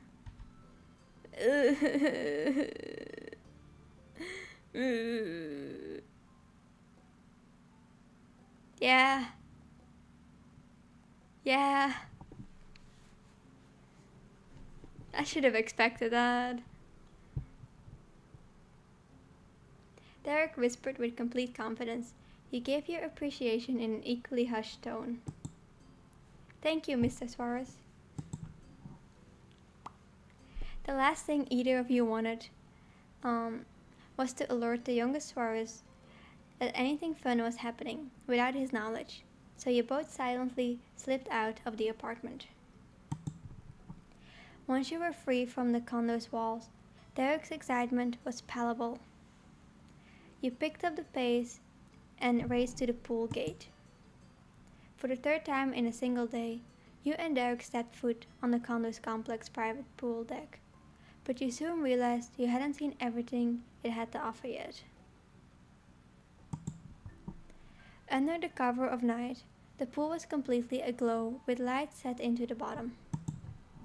The bright blue struck you as inviting breaths of steam drifted off the top of the water, whispering how warm it was. The closed-in space was clear of any other people, and it had been like that for a while, considering the stillness of the pool. Not a single ripple disrupted its aquamarine surface. Here you have peace and privacy. I want simple words.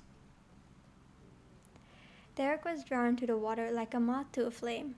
He wordlessly rolled up his jeans and tucked off his sneakers and socks, then ducked his feet right into the pool up to the middle of his calf. He stretched and wiggled his bare toes in the comfortable embrace of the heated pool on a summer night. You joined Derek at the edge.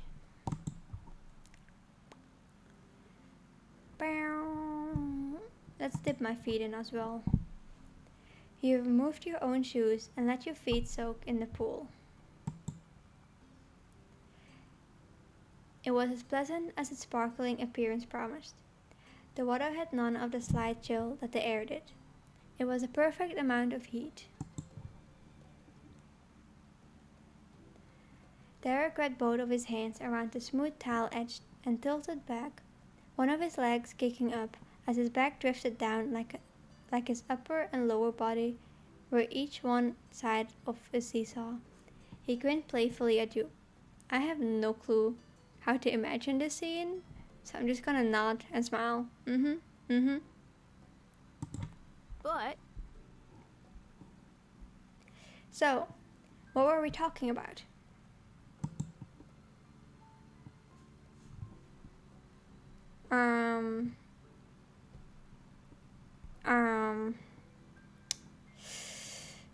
Good question. I don't remember. oh, Oh well, it's not your fault. Did I disappoint him? Is he disappointed?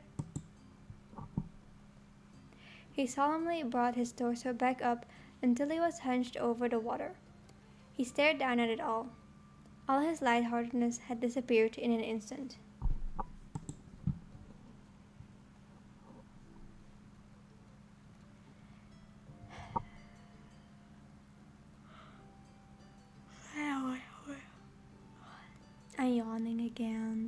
I'm yawning again.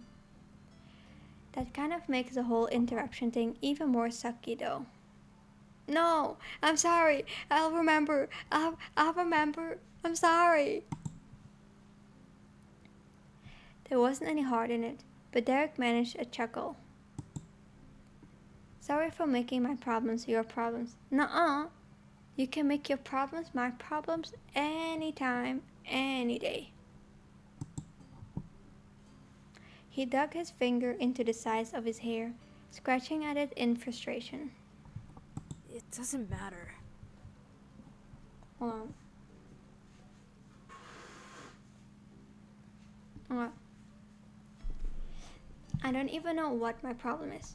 They came in the room for 5 seconds. I'm so dramatic. Nuh-uh.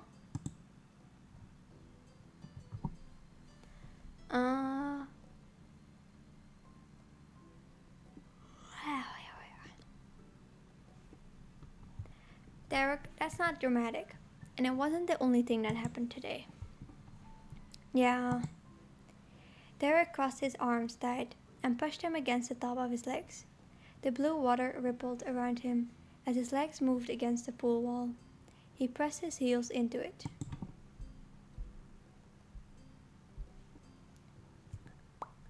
The pressure that had been only on the the pressure that had been only on the inside was coming out. It's just, the thing is, Nicholas and George need me all the time, and my parents need me because they need me. I don't want to let them down. I really don't. But it's hard. Every day it's like I'm gonna mess up and disappoint somebody. Oh god. Wait, hold on, guys.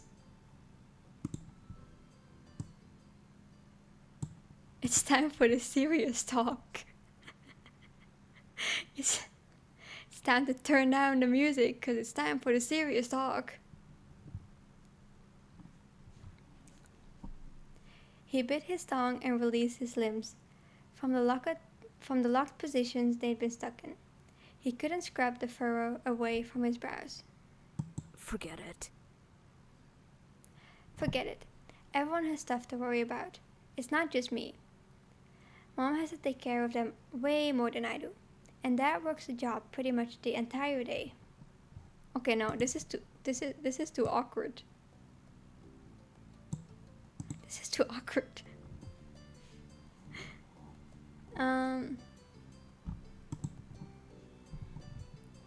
Let's see.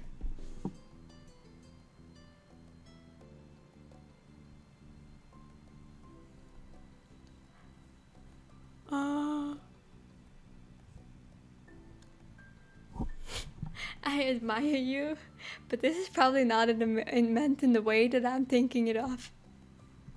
I don't know. I don't know why.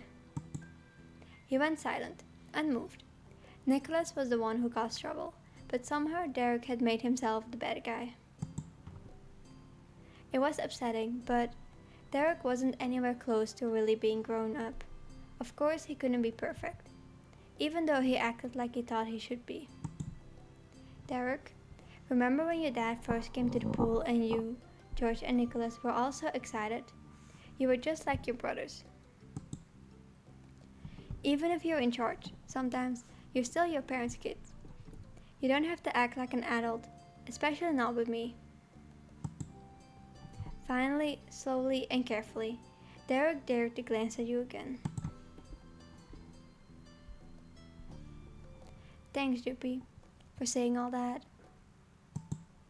His shoulders squished inwards.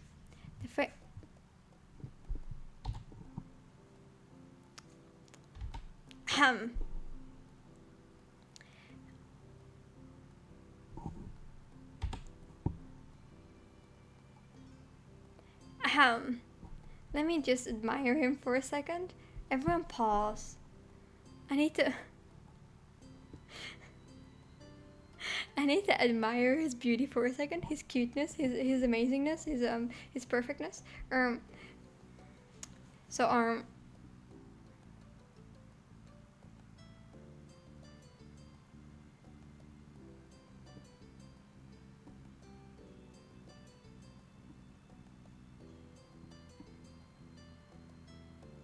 Okay, we're good.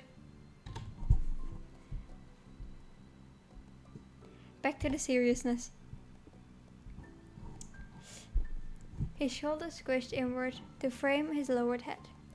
He looked so much like a hopeful puppy that he could give even Nicholas a run for his money in the adorable face apartment. Was it annoying? No, no, no, no, nuh-uh, nuh-uh, nuh-uh, no way, nuh-uh, nuh-uh. Hold on, that makes me dizzy. Okay, we're good. It really doesn't bother you that I complain, and sometimes hanging out with me means helping out with 2 other kids? For all the confidence Derek displayed, when push comes to shove, he was pretty insecure about himself and what you thought of him.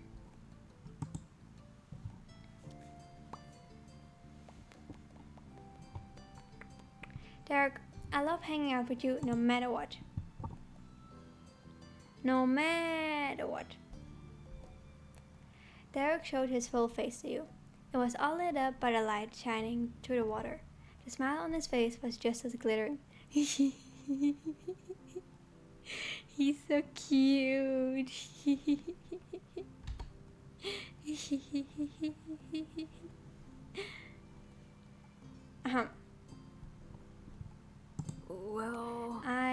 Well,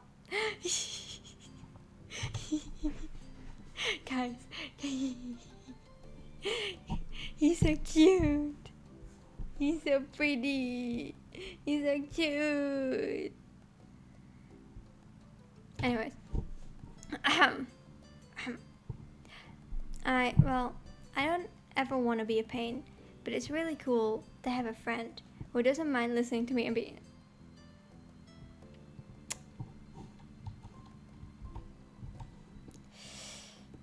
Right.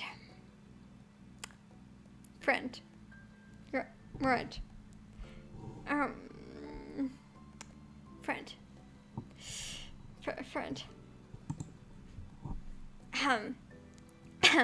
We're friends, right? I'm sorry. I forgot for a second. He didn't say that lightly. He only wanted to let himself be there for you and everyone else. Being somebody Derek could count on was special.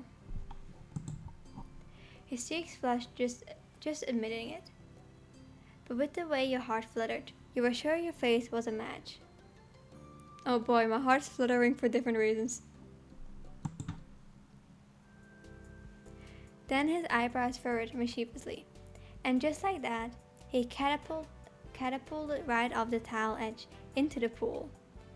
He gasped as if he were the one who suddenly got plunged underwater.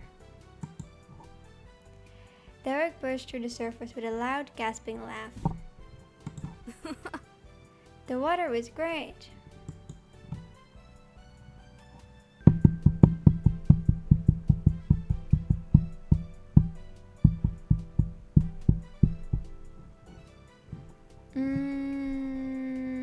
Are you gonna get in trouble? Not too badly. Derek! This is gonna be great. Everything's gonna be good, Juppie. I'm not an adult. Fair enough. That was true.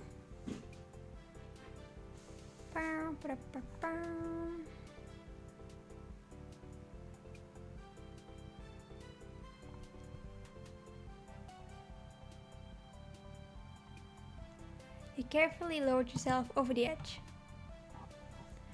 Keeping your head above the water, you sunk your body more and into the comfortable embrace of the warm water.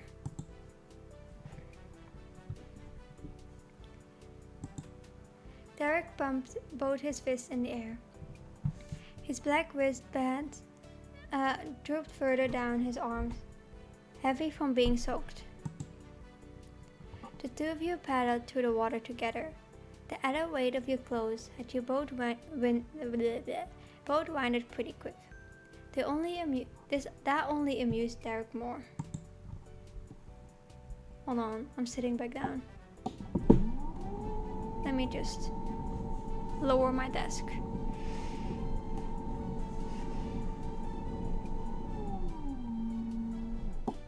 Okay. I want to sit again. I've been standing for long enough.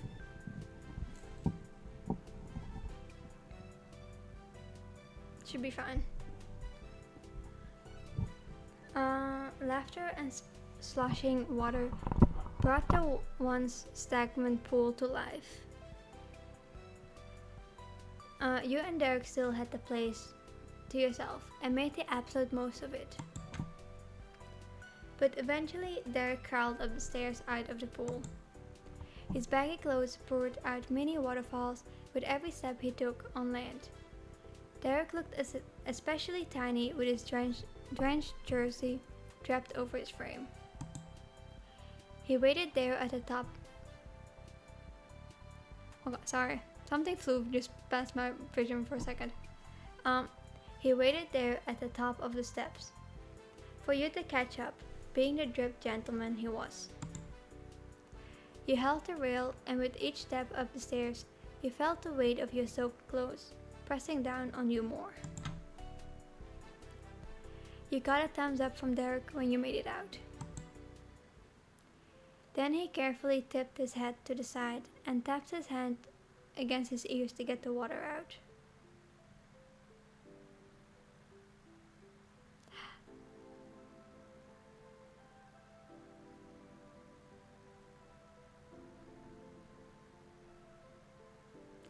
I was gonna say something, but now I realize I should not.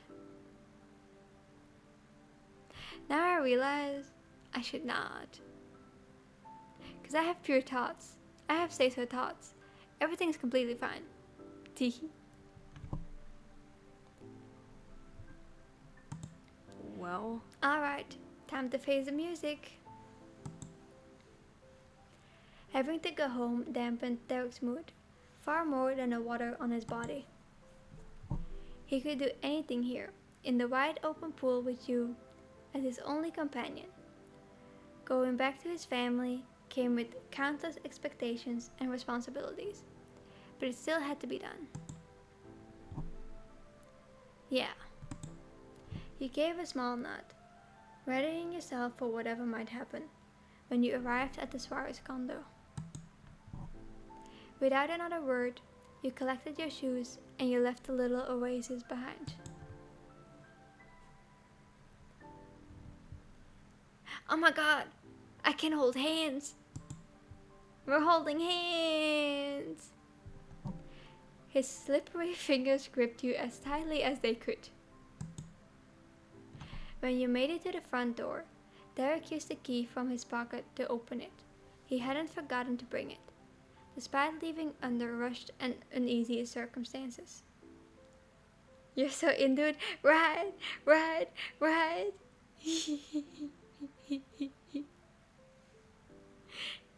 We held hands and he was blushing.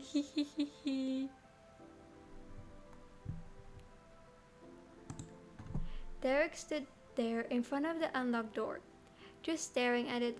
Practical preparation was his forte. Making himself ready for bumps in the relationship was not. I've got your back, Derek. We can do it. Yeah. He took in a huge breath through his nose and turned the knob. The living room was quiet when you went inside. George and Mr. Suarez had moved over to the kitchen and were busy pitting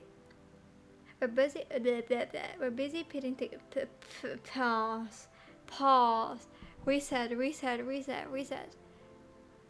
Okay. George and Mr. Suarez had moved over to the kitchen and were busy putting together a puzzle.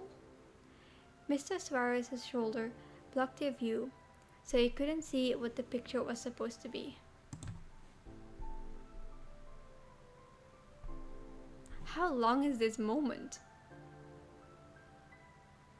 I've been spending like almost 2 hours on this moment alone. Mrs. Suarez and Nicholas were nowhere inside. You guessed they were still in the younger boy's bedroom. It was strange not to have someone cheer and shout when Derek was through the door. There was a feeling of absence. We're back, he announced himself with an absolute lack of enthusiasm. Oh, I set the wrong tone. Oh, it's running an ad, I think.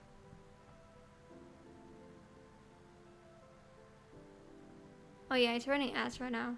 Oh well, too bad. He might as well have been calling off bingo numbers to an empty room. Mr. Suarez lifted his head and turned to face the both of you. At the same time, he eagerly pushed his chair away from the counter. I see. I see. Thank you for coming home. I'm home? The greeting he gave was so normal that it was weird, considering how you and Derek each brought a bucketful of water absorbed into your clothes. George offered a typical family greeting of his own, not taking his eyes off the puzzle. He was either focused or avoiding the awkwardness. Welcome back. Thank you for voicing your own line. Derek silently poked a bare big toe. Derek silently poked a bare big toe onto the prickly entryway doormat. The mess Derek's foot was making was too much for the little mat to contain. Water leaked out from the edges. Goddamn. Derek's attempt to face his family was going equally smoothly. The bright pleasantries on Mr. Suarez's face softened into warmth. He followed through on the motion he started and got out of his chair. He crossed the living room to stand with the two of you at the front door. My hard-working son is always in demand, Our family needs to learn how to share, especially Nicholas. The last part was said with a little chuckle. Derek didn't smile from the compliment, but he did start to blush. He's so cute. Excuse me. Excuse us. A new voice came from the hall. Mrs. Suarez stood there with her hands on her hips. Peeking out from behind the skirt of her dress was a distinct spiky nest of brown hair. Now that you're here, someone has something he wants to say to his big brother. Her words got George to actually turn away from the puzzle and watch the scene. But Nicholas remained hidden. Her encouragement wasn't enough. As always, he was waiting for Derek. You didn't need to tell Derek that though. He knew it far better than you. He shifted his weight on his feet and gave Nicholas an invitation. Okay. Okay then, what did you want to say? Nicholas darted out from behind his mom with enough speed to flutter her dress. His tiny feet thundered over the floor until he came to an abrupt stop right in front of his favorite person. Yeah, he's my favorite person too. I get it. He had to lean his head all the way back to look into Derek's eyes. Derek looked down to meet the gaze. Nicholas resisted the urge to hug him and instead clutched at the collar of his own shirt. I just realized. I think my character in game is still modeled after my PNG tuber. I'm gonna have to change that once the new step starts. I forgot.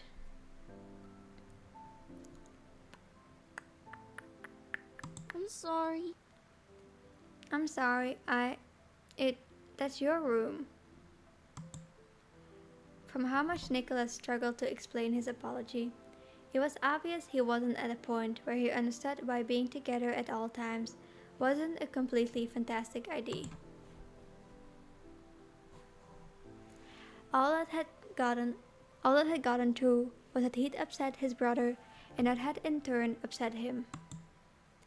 Nicholas bit his lip and moved his hands to pull at the bottom of his shirt instead of the top.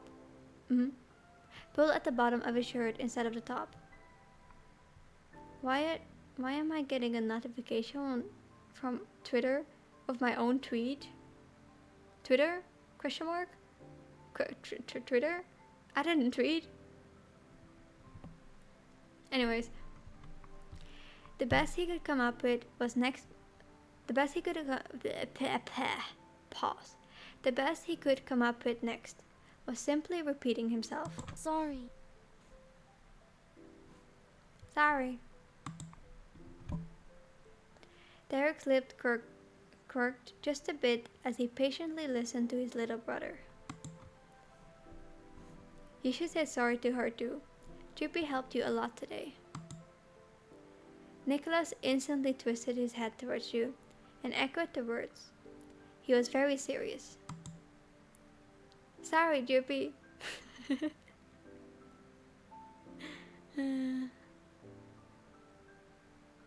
It's okay, I guess.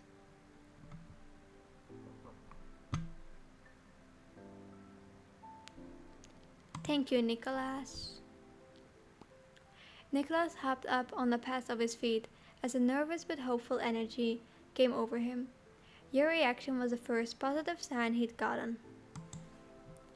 The smallest sparrows glanced between you and Derek unsurely. He let his shirt go and balled his hands into fists. I'm sorry, Derek. I'm sorry, Juppie. Nicholas put everything he had into willing whatever problem he'd caused to be fixed, and into people not feeling bad anymore. He has no clue why he's apologizing. The emotional display of regret moved someone in the room to speak. I'm sorry. I'm sorry too. Why are you sorry? What did you do? Which one is Nicholas? It's the youngest one. The 6-year-old child. Also, hi, his son's alter ego. Welcome in. Welcome, welcome.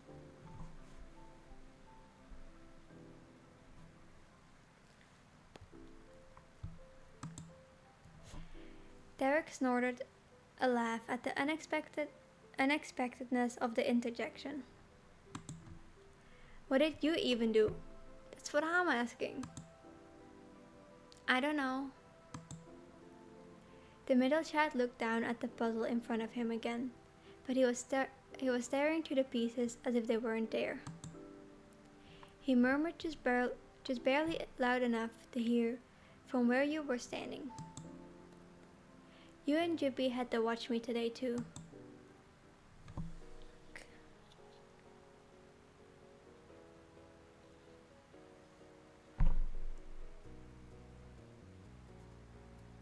Oh, it's so EP. It's so EP. It's almost 1 a.m. When is this ending?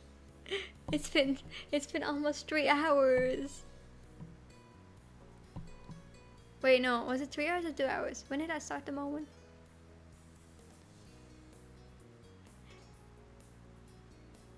It never ends. Nah, for real, that's what it feels like. Must have felt relatable when he said it's like he isn't there. Derek's hesitancy completely crumbled, and his usual familial dynamic came back in full force. Aww. Aw, George, you don't have to apologize for that. I like to have some time by myself or with my friends, but I'd never want to stop having my little bros. Nicholas's massively white eyes sparkled, for the first time since they were reunited. He carefully reached out to Derek and gripped his soaking wet jeans.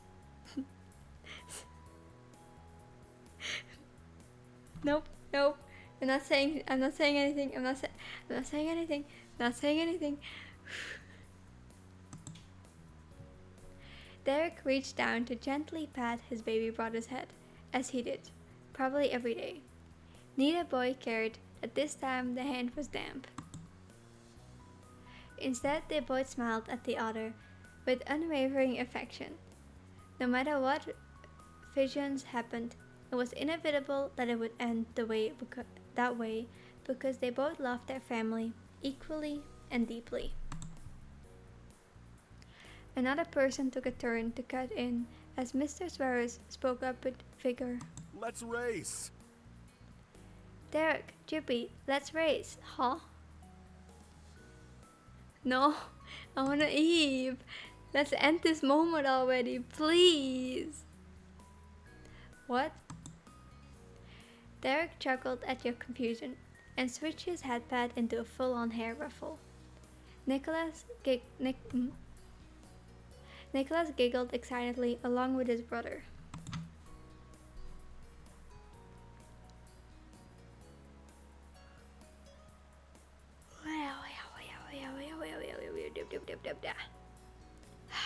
Okay.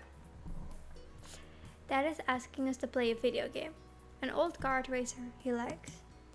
Yes, and I will win it. Derek's dad cheerfully tackled that on. It couldn't be forgotten, clearly.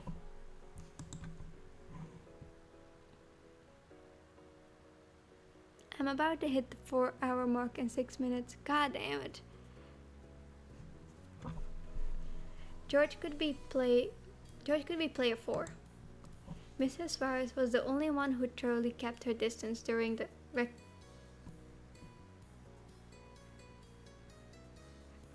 reconciliation? Reconciliation between Derek and Nicholas, but now she joined the rest of the family. Now for 1 hour of Mario Kart narration, lol. No, please! Anything but that! When she was close enough to you and Derek to whisper, she pressed a hand to the corner of her mouth and winked conspiratorially.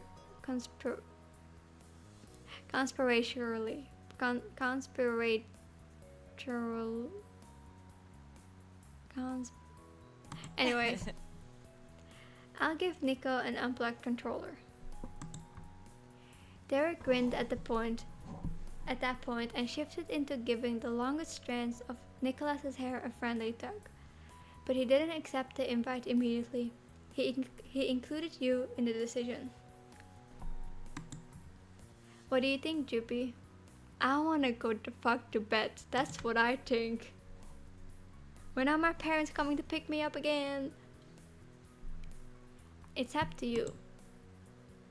He nodded at you and turned to answer his father. Alright, let's race. Oh, fuck no. Derek, buddy, I love you, but please. I've been stuck here for 4 hours.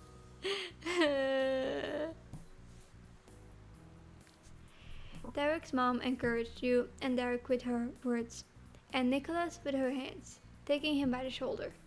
This time, she wouldn't be letting him get away from her. Go on. Go get changed. We'll plug it in. We'll plug it in so it's ready by the time you're back. Juppie, you're welcome to use my or Mr. Suarez's pajamas, if Derek doesn't have anything you can borrow. It'll be big, but it's better than nothing. I think Derek's clothes would fit me better though. Thanks, Mom. Derek's mood continued to be... I forgot how to pronounce it. Hold on. Is it still... Can I still see... Buoy... Buoy... Buoyed? Buoyed...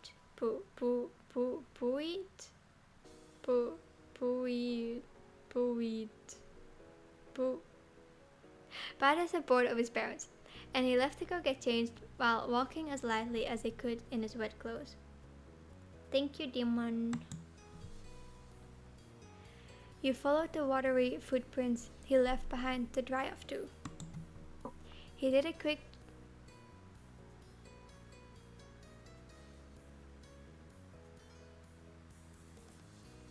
No, that had me staring, that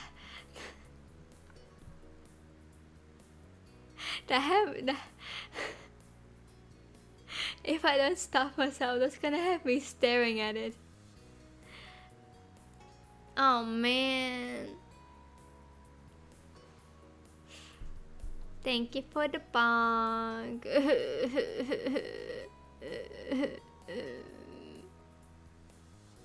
Thank you. He did a quick change. He did a quick change while you waited with a towel wrapped around you to minimize your clothes dripping. I can't read. He came out of his room wearing black sweats with a matching top. He's so cute. Now that he wasn't spilling water wherever he went, he offered to get you something to wear. Derek rattled off what kind of pajamas his family had on hand. Ultimately, that's not even a question. Wait, what did it say actually? You borrowed a sweatsuit from Derek. It was expectingly sporty and flexible. Derek was ready to go even in his sleepwear. While you hadn't been planning ahead about what you'd do after jumping into the pool, it led to wearing some of Derek's clothes was a very, very acceptable result. In-game he gets me. In-game he gets me. Derek gave you a quivering thumbs up without making eye contact. I'm so in.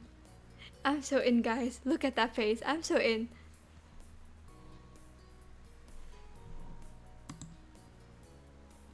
It was like you were suddenly in Victorian times, and just looking at someone in their sleeping clothes was a grand faux pas. Grand faux pas. Faux pas. My brain is not turned on enough to read French. No, we're not doing that.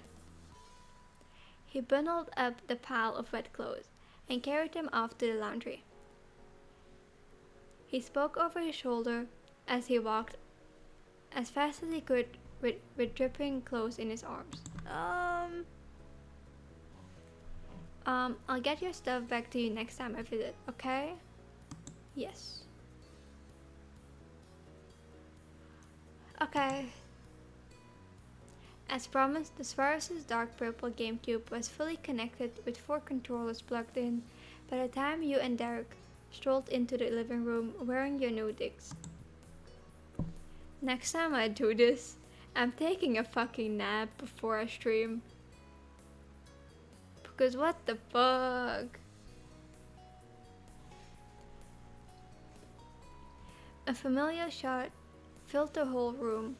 All was right in the world. Derek's back! Yep, Nico, I'm here. Mrs. Suarez was on the carpet with Nicholas in her lap. Oh god, it's already 1 a.m. Ah! I love English. We casually throw in German and French words to confuse non-native English speakers. Nah, for real. I'm here already struggling reading English, and suddenly there's a fucking different language I need to struggle with. She'd already passed him a controller, and he was having a blast pressing the clicky buttons, despite the fact they did nothing except make a little noise. George and Mr. Suarez took seats on the couch. George stuck himself closely against his father, so the two were only taking up one side. The other half of the couch was reserved for you and Derek. Derek dove into the spot next to George. He got settled in nicely against the plush back of the couch and folded his legs up across the cushion. He got in the final place and relaxed against the armrest.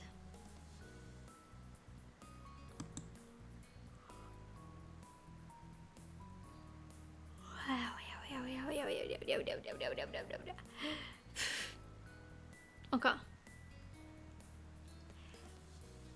George passed one controller to Derek, which Derek gave to you. Then he handed over a second, which Derek kept. Mr. Suarez filled you in on a decision he and his second son had made. What do you think? Junior and I are on a team. You and Jippy can play together. What do you think? Sure. Derek tilted his head your way. He lifted his shoulders and added on to his dad's briefing. It's a double racer. One drives, the other controls items. Sounds cool.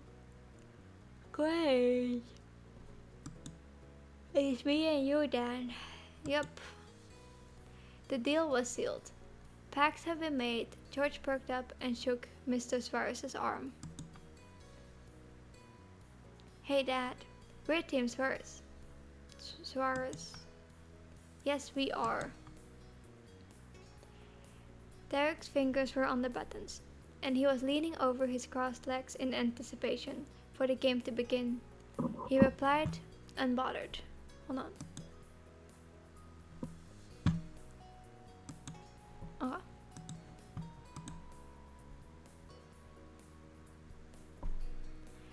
Cool for you guys. With his gaze still glued to the TV, a cheeky grin pulled at his lips. Derek spoke one more thing under his breath that was meant just for him, but you were sitting close enough to still catch up. I don't mind being Team Star. I forgot that was my last name in this game. I forgot I made my last name Star. He giggled sweetly. Being squished into a couch so close to him felt even warmer. All 4 players making up the 2 teams chose their characters, cards, positions, and the track set. To start, Derek and Mr. Suarez were driving. You and George had item launching duty. 3, 2, 1. The cars launch. I really have to narrate all this.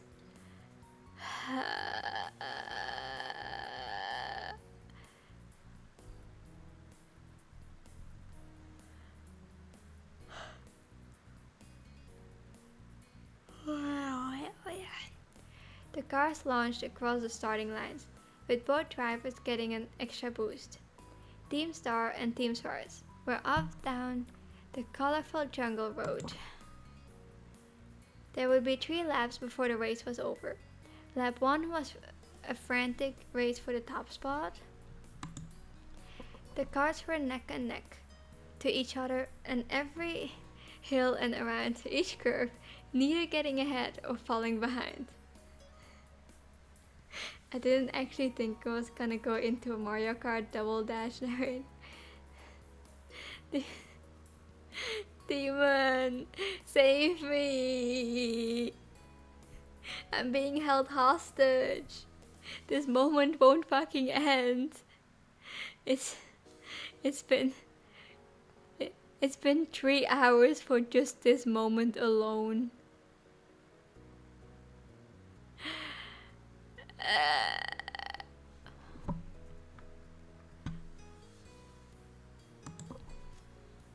Attacks were constantly exchanged and buttons were pressed at rapid speed. That included Nicholas as he watched the race and tried to use his controller the way everyone else was. You wondered which part of the game he thought he was impacting. I don't know what you want me to do, lol.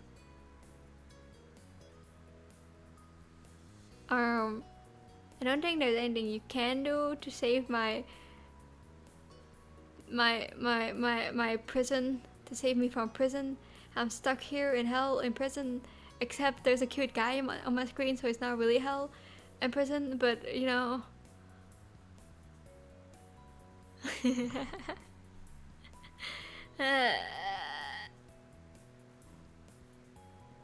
Okay.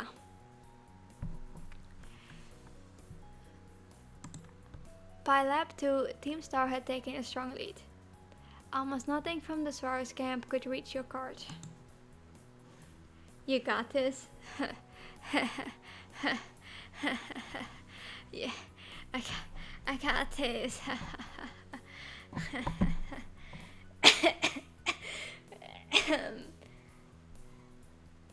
Yes. Once he passed the line to start lap 3, Derek was cocky enough to bring out the smack talk. I thought you were gonna win, Dad. Mr. Suarez's expression was perfectly content. More than that, it was serene.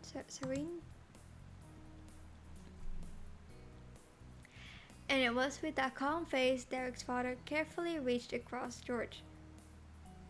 And then in the blink of an eye, and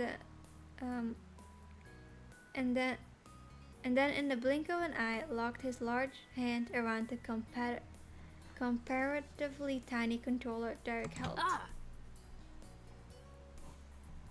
Hey, wait, we're cheating? He's cheating? Officer, he's cheating. Help, he's cheating. The cart you and Derek shared went out of control, careening off the dirt path into a pit. You had to wait for the game to fish you out and place you back on the road. Team Suarez rolled on right past. See? See, I'm winning now. How come he's the one cheating? How come the oldest one here is the one cheating? Derek's dad was boldly unapologetic. He grinned like a child who just found out you could get a hole-in-one at putt-putt golf if you just dropped the ball in the hole. You're cheating now. Derek sputtered with laughter, made of equal parts amusement and disbelief. He yanked his arm towards his chest to fight for freedom, but Mr. Suarez's grip was unmovable. We're running interference, huh? Oh? From a distance, Mrs. Suarez mused over the situation that had begun to unfold. Her husband stole a look at where she'd been sitting. She was gone, leaving only Nicholas on the floor.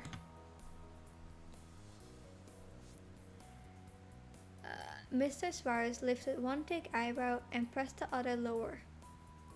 He could only puzzle over what it might mean, until it all became clear by the world going dark for only him. Derek's mom had crawled over behind the couch, popped up from behind, and slipped her fingers under Mr. Suarez's glasses. He was caught completely off guard. His father started from the shock of surprise.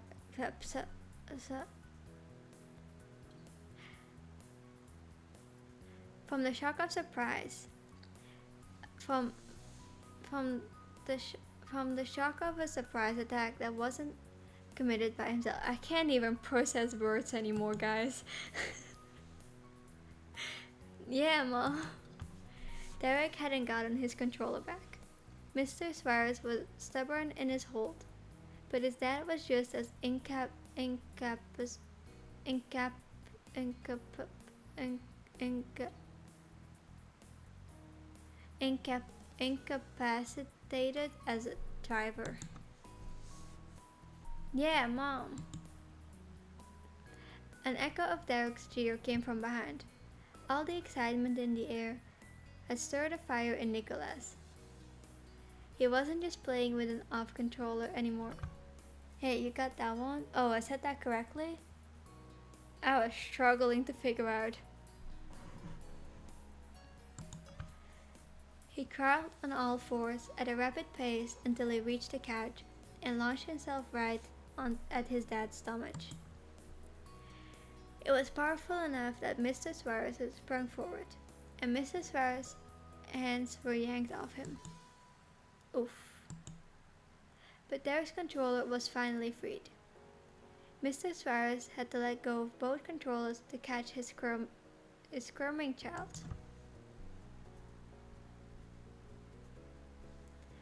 Nicholas would not be contained. He climbed up over his dad's shoulder and wrapped his arm around Mr. Suarez's face. In sweet justice, the Team Suarez guard flew off a bridge into the abyss below. How much more narrating about this goddamn card game am I gonna have to do? When are my parents picking me up? Did they forget about me? Mom number 2, please. Yeah, Nicholas. 3 more levels. God damn. No, I would not be able to handle that. George placed his own controller in his lap with a shake of his head and a smirk. Team Suarez wasn't winning this race. Derek rolled his shoulders and poked a tongue out of the corner of his mouth in concentration. He was back in business. I can do that too, kinda. I can do that too, kinda. The team star card course corrected and raced towards the finish line, the final lap. The youngest Suarez hugged all 4 of his limbs around his dad, even tighter from the thrill of seeing Derek speed his car across the track. Yeah.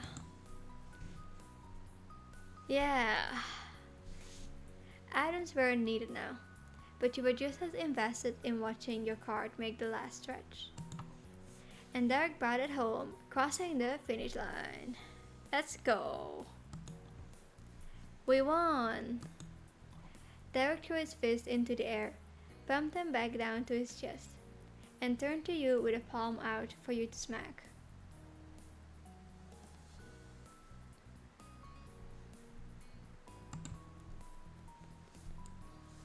Hug, hug, hug, I can hug, we can hug. I'm awake now, guys, we can hug. You ignored the hand and flung your arms around his neck. He squeezed you back, pressing his face into your...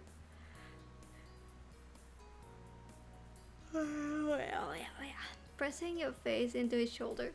You were victorious. We won! Nicholas sent his arms up towards the sky, a perfect imitation of his eldest brother. Mr. Suarez used the opportunity to collect his son from off his shoulder and place Nicholas into his lap. He pet his son's hair and laughed, breathlessly out but full of joy. Okay. Okay, I lost. Next race. Fuck no, please, no more. This time Derek repeated the phrase, still raring to go. But that was naturally followed by the original copycat. Nicholas clapped gleefully and snuggled up against his seat on his father's chest. Next race!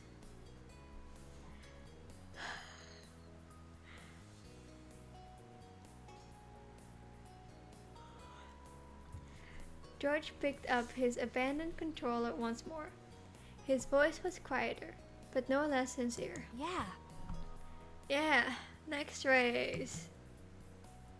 In all the commotion, you'd completely forgotten you could have switched to the driver role over for Derek at any time. My voice is dying. I need to stop saying these things as jokes.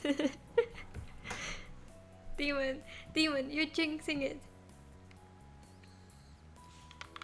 My voice is dying. It's been 4 hours of yapping. My voice. I'm sorry. Maybe you're the one who needs to get bonked, huh? Say to the drivers to take over for Doug at any time. George could have stood for his dad, but you were glad it went the way it did. My voice is still bad. Team Star got its win with the assistance of Team PAL drivers Nicholas and Mrs. Suarez. And the game was just getting started. There's no option. Okay. You couldn't help breaking the pattern. It earned you some fresh laughter from the family. Well, now this is a real party. There's still pizza in the fridge. Who wants leftovers? The suggestion of food riled Nicholas up even more.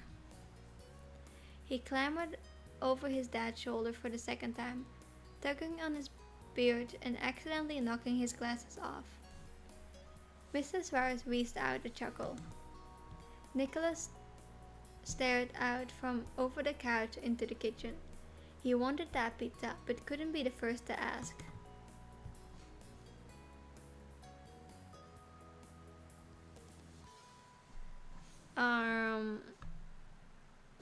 I will have leftovers, ?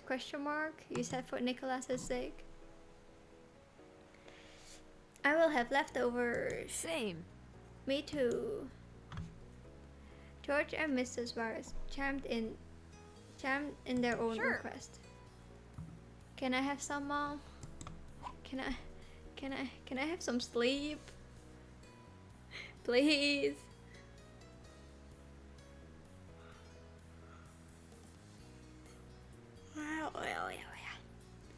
I would like some pizza. My beloved wife who never turns against me. She snickered with a glint in her eyes. Of course, Start the game, I'll heat it up. All 4 of the virus men spoke in Yuuzhan. Thanks, Mom. Thank you too. You're welcome.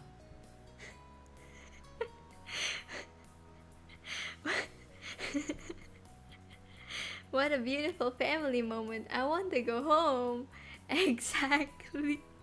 Why do I have to be here for their family bonding time? You're welcome. The players all resumed their positions and took up their tools, slightly sweaty GameCube controllers. When the second race started, the grin on Derek's face was one of the most radiant you'd seen the whole day. His dad, mom, and brothers really knew how to make Derek happy. That brought a smile to your face too. From getting a window into Derek's life, and from what you knew from your own, spending every day with the same people could take a lot of patience, but there were a lot of perks too. Your time at the Suarez household ended with family, food, and fun. There wasn't much more you could have asked for.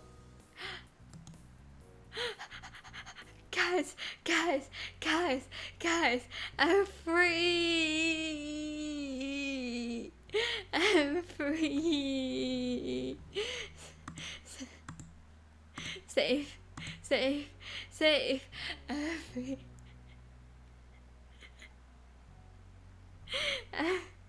I'm free.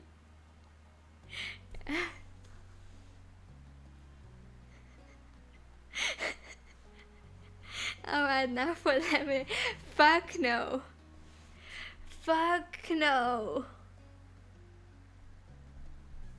I'm going to fucking bed.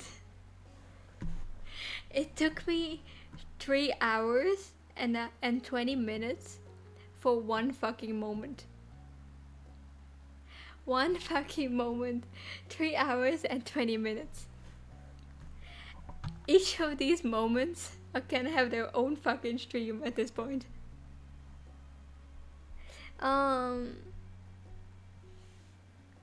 Yeah, I'm gonna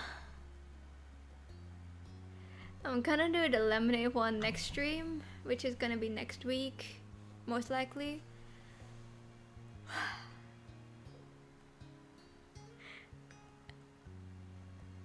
I'm tired.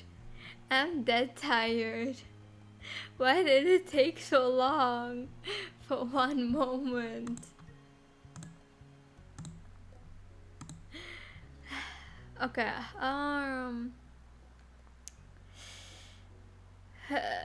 schedule.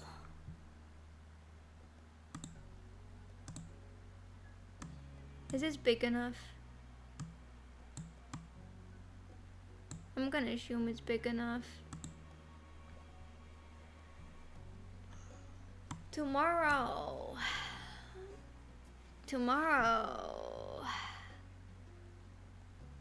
Whenever it is. We're actually technically today, cause it's 1 a.m.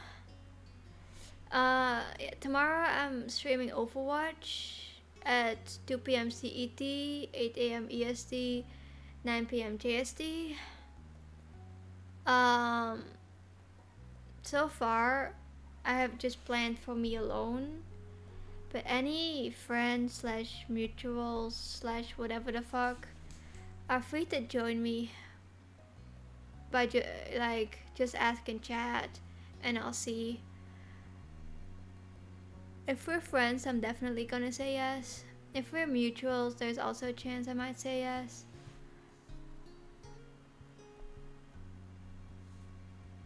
So if anyone wants to play Overwatch, hit me up once I'm awake, which is not now. That's it for tomorrow.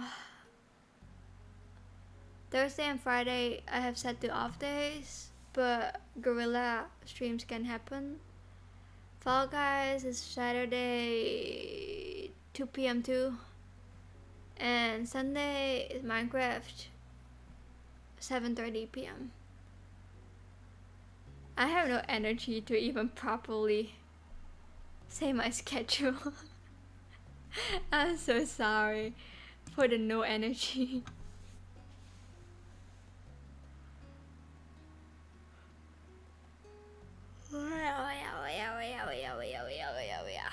I'm going to bed. Thank you for your good luck SMS. Yeah. Thank you for watching. Thank you for the redeems. Thank you. What was I gonna say? Thank you to the lurkers too for being here. I appreciate it. Thank you, thank you.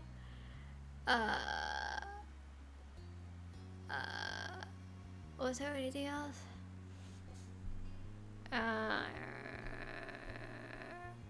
I don't remember. I'll see you guys tomorrow. Bye bye.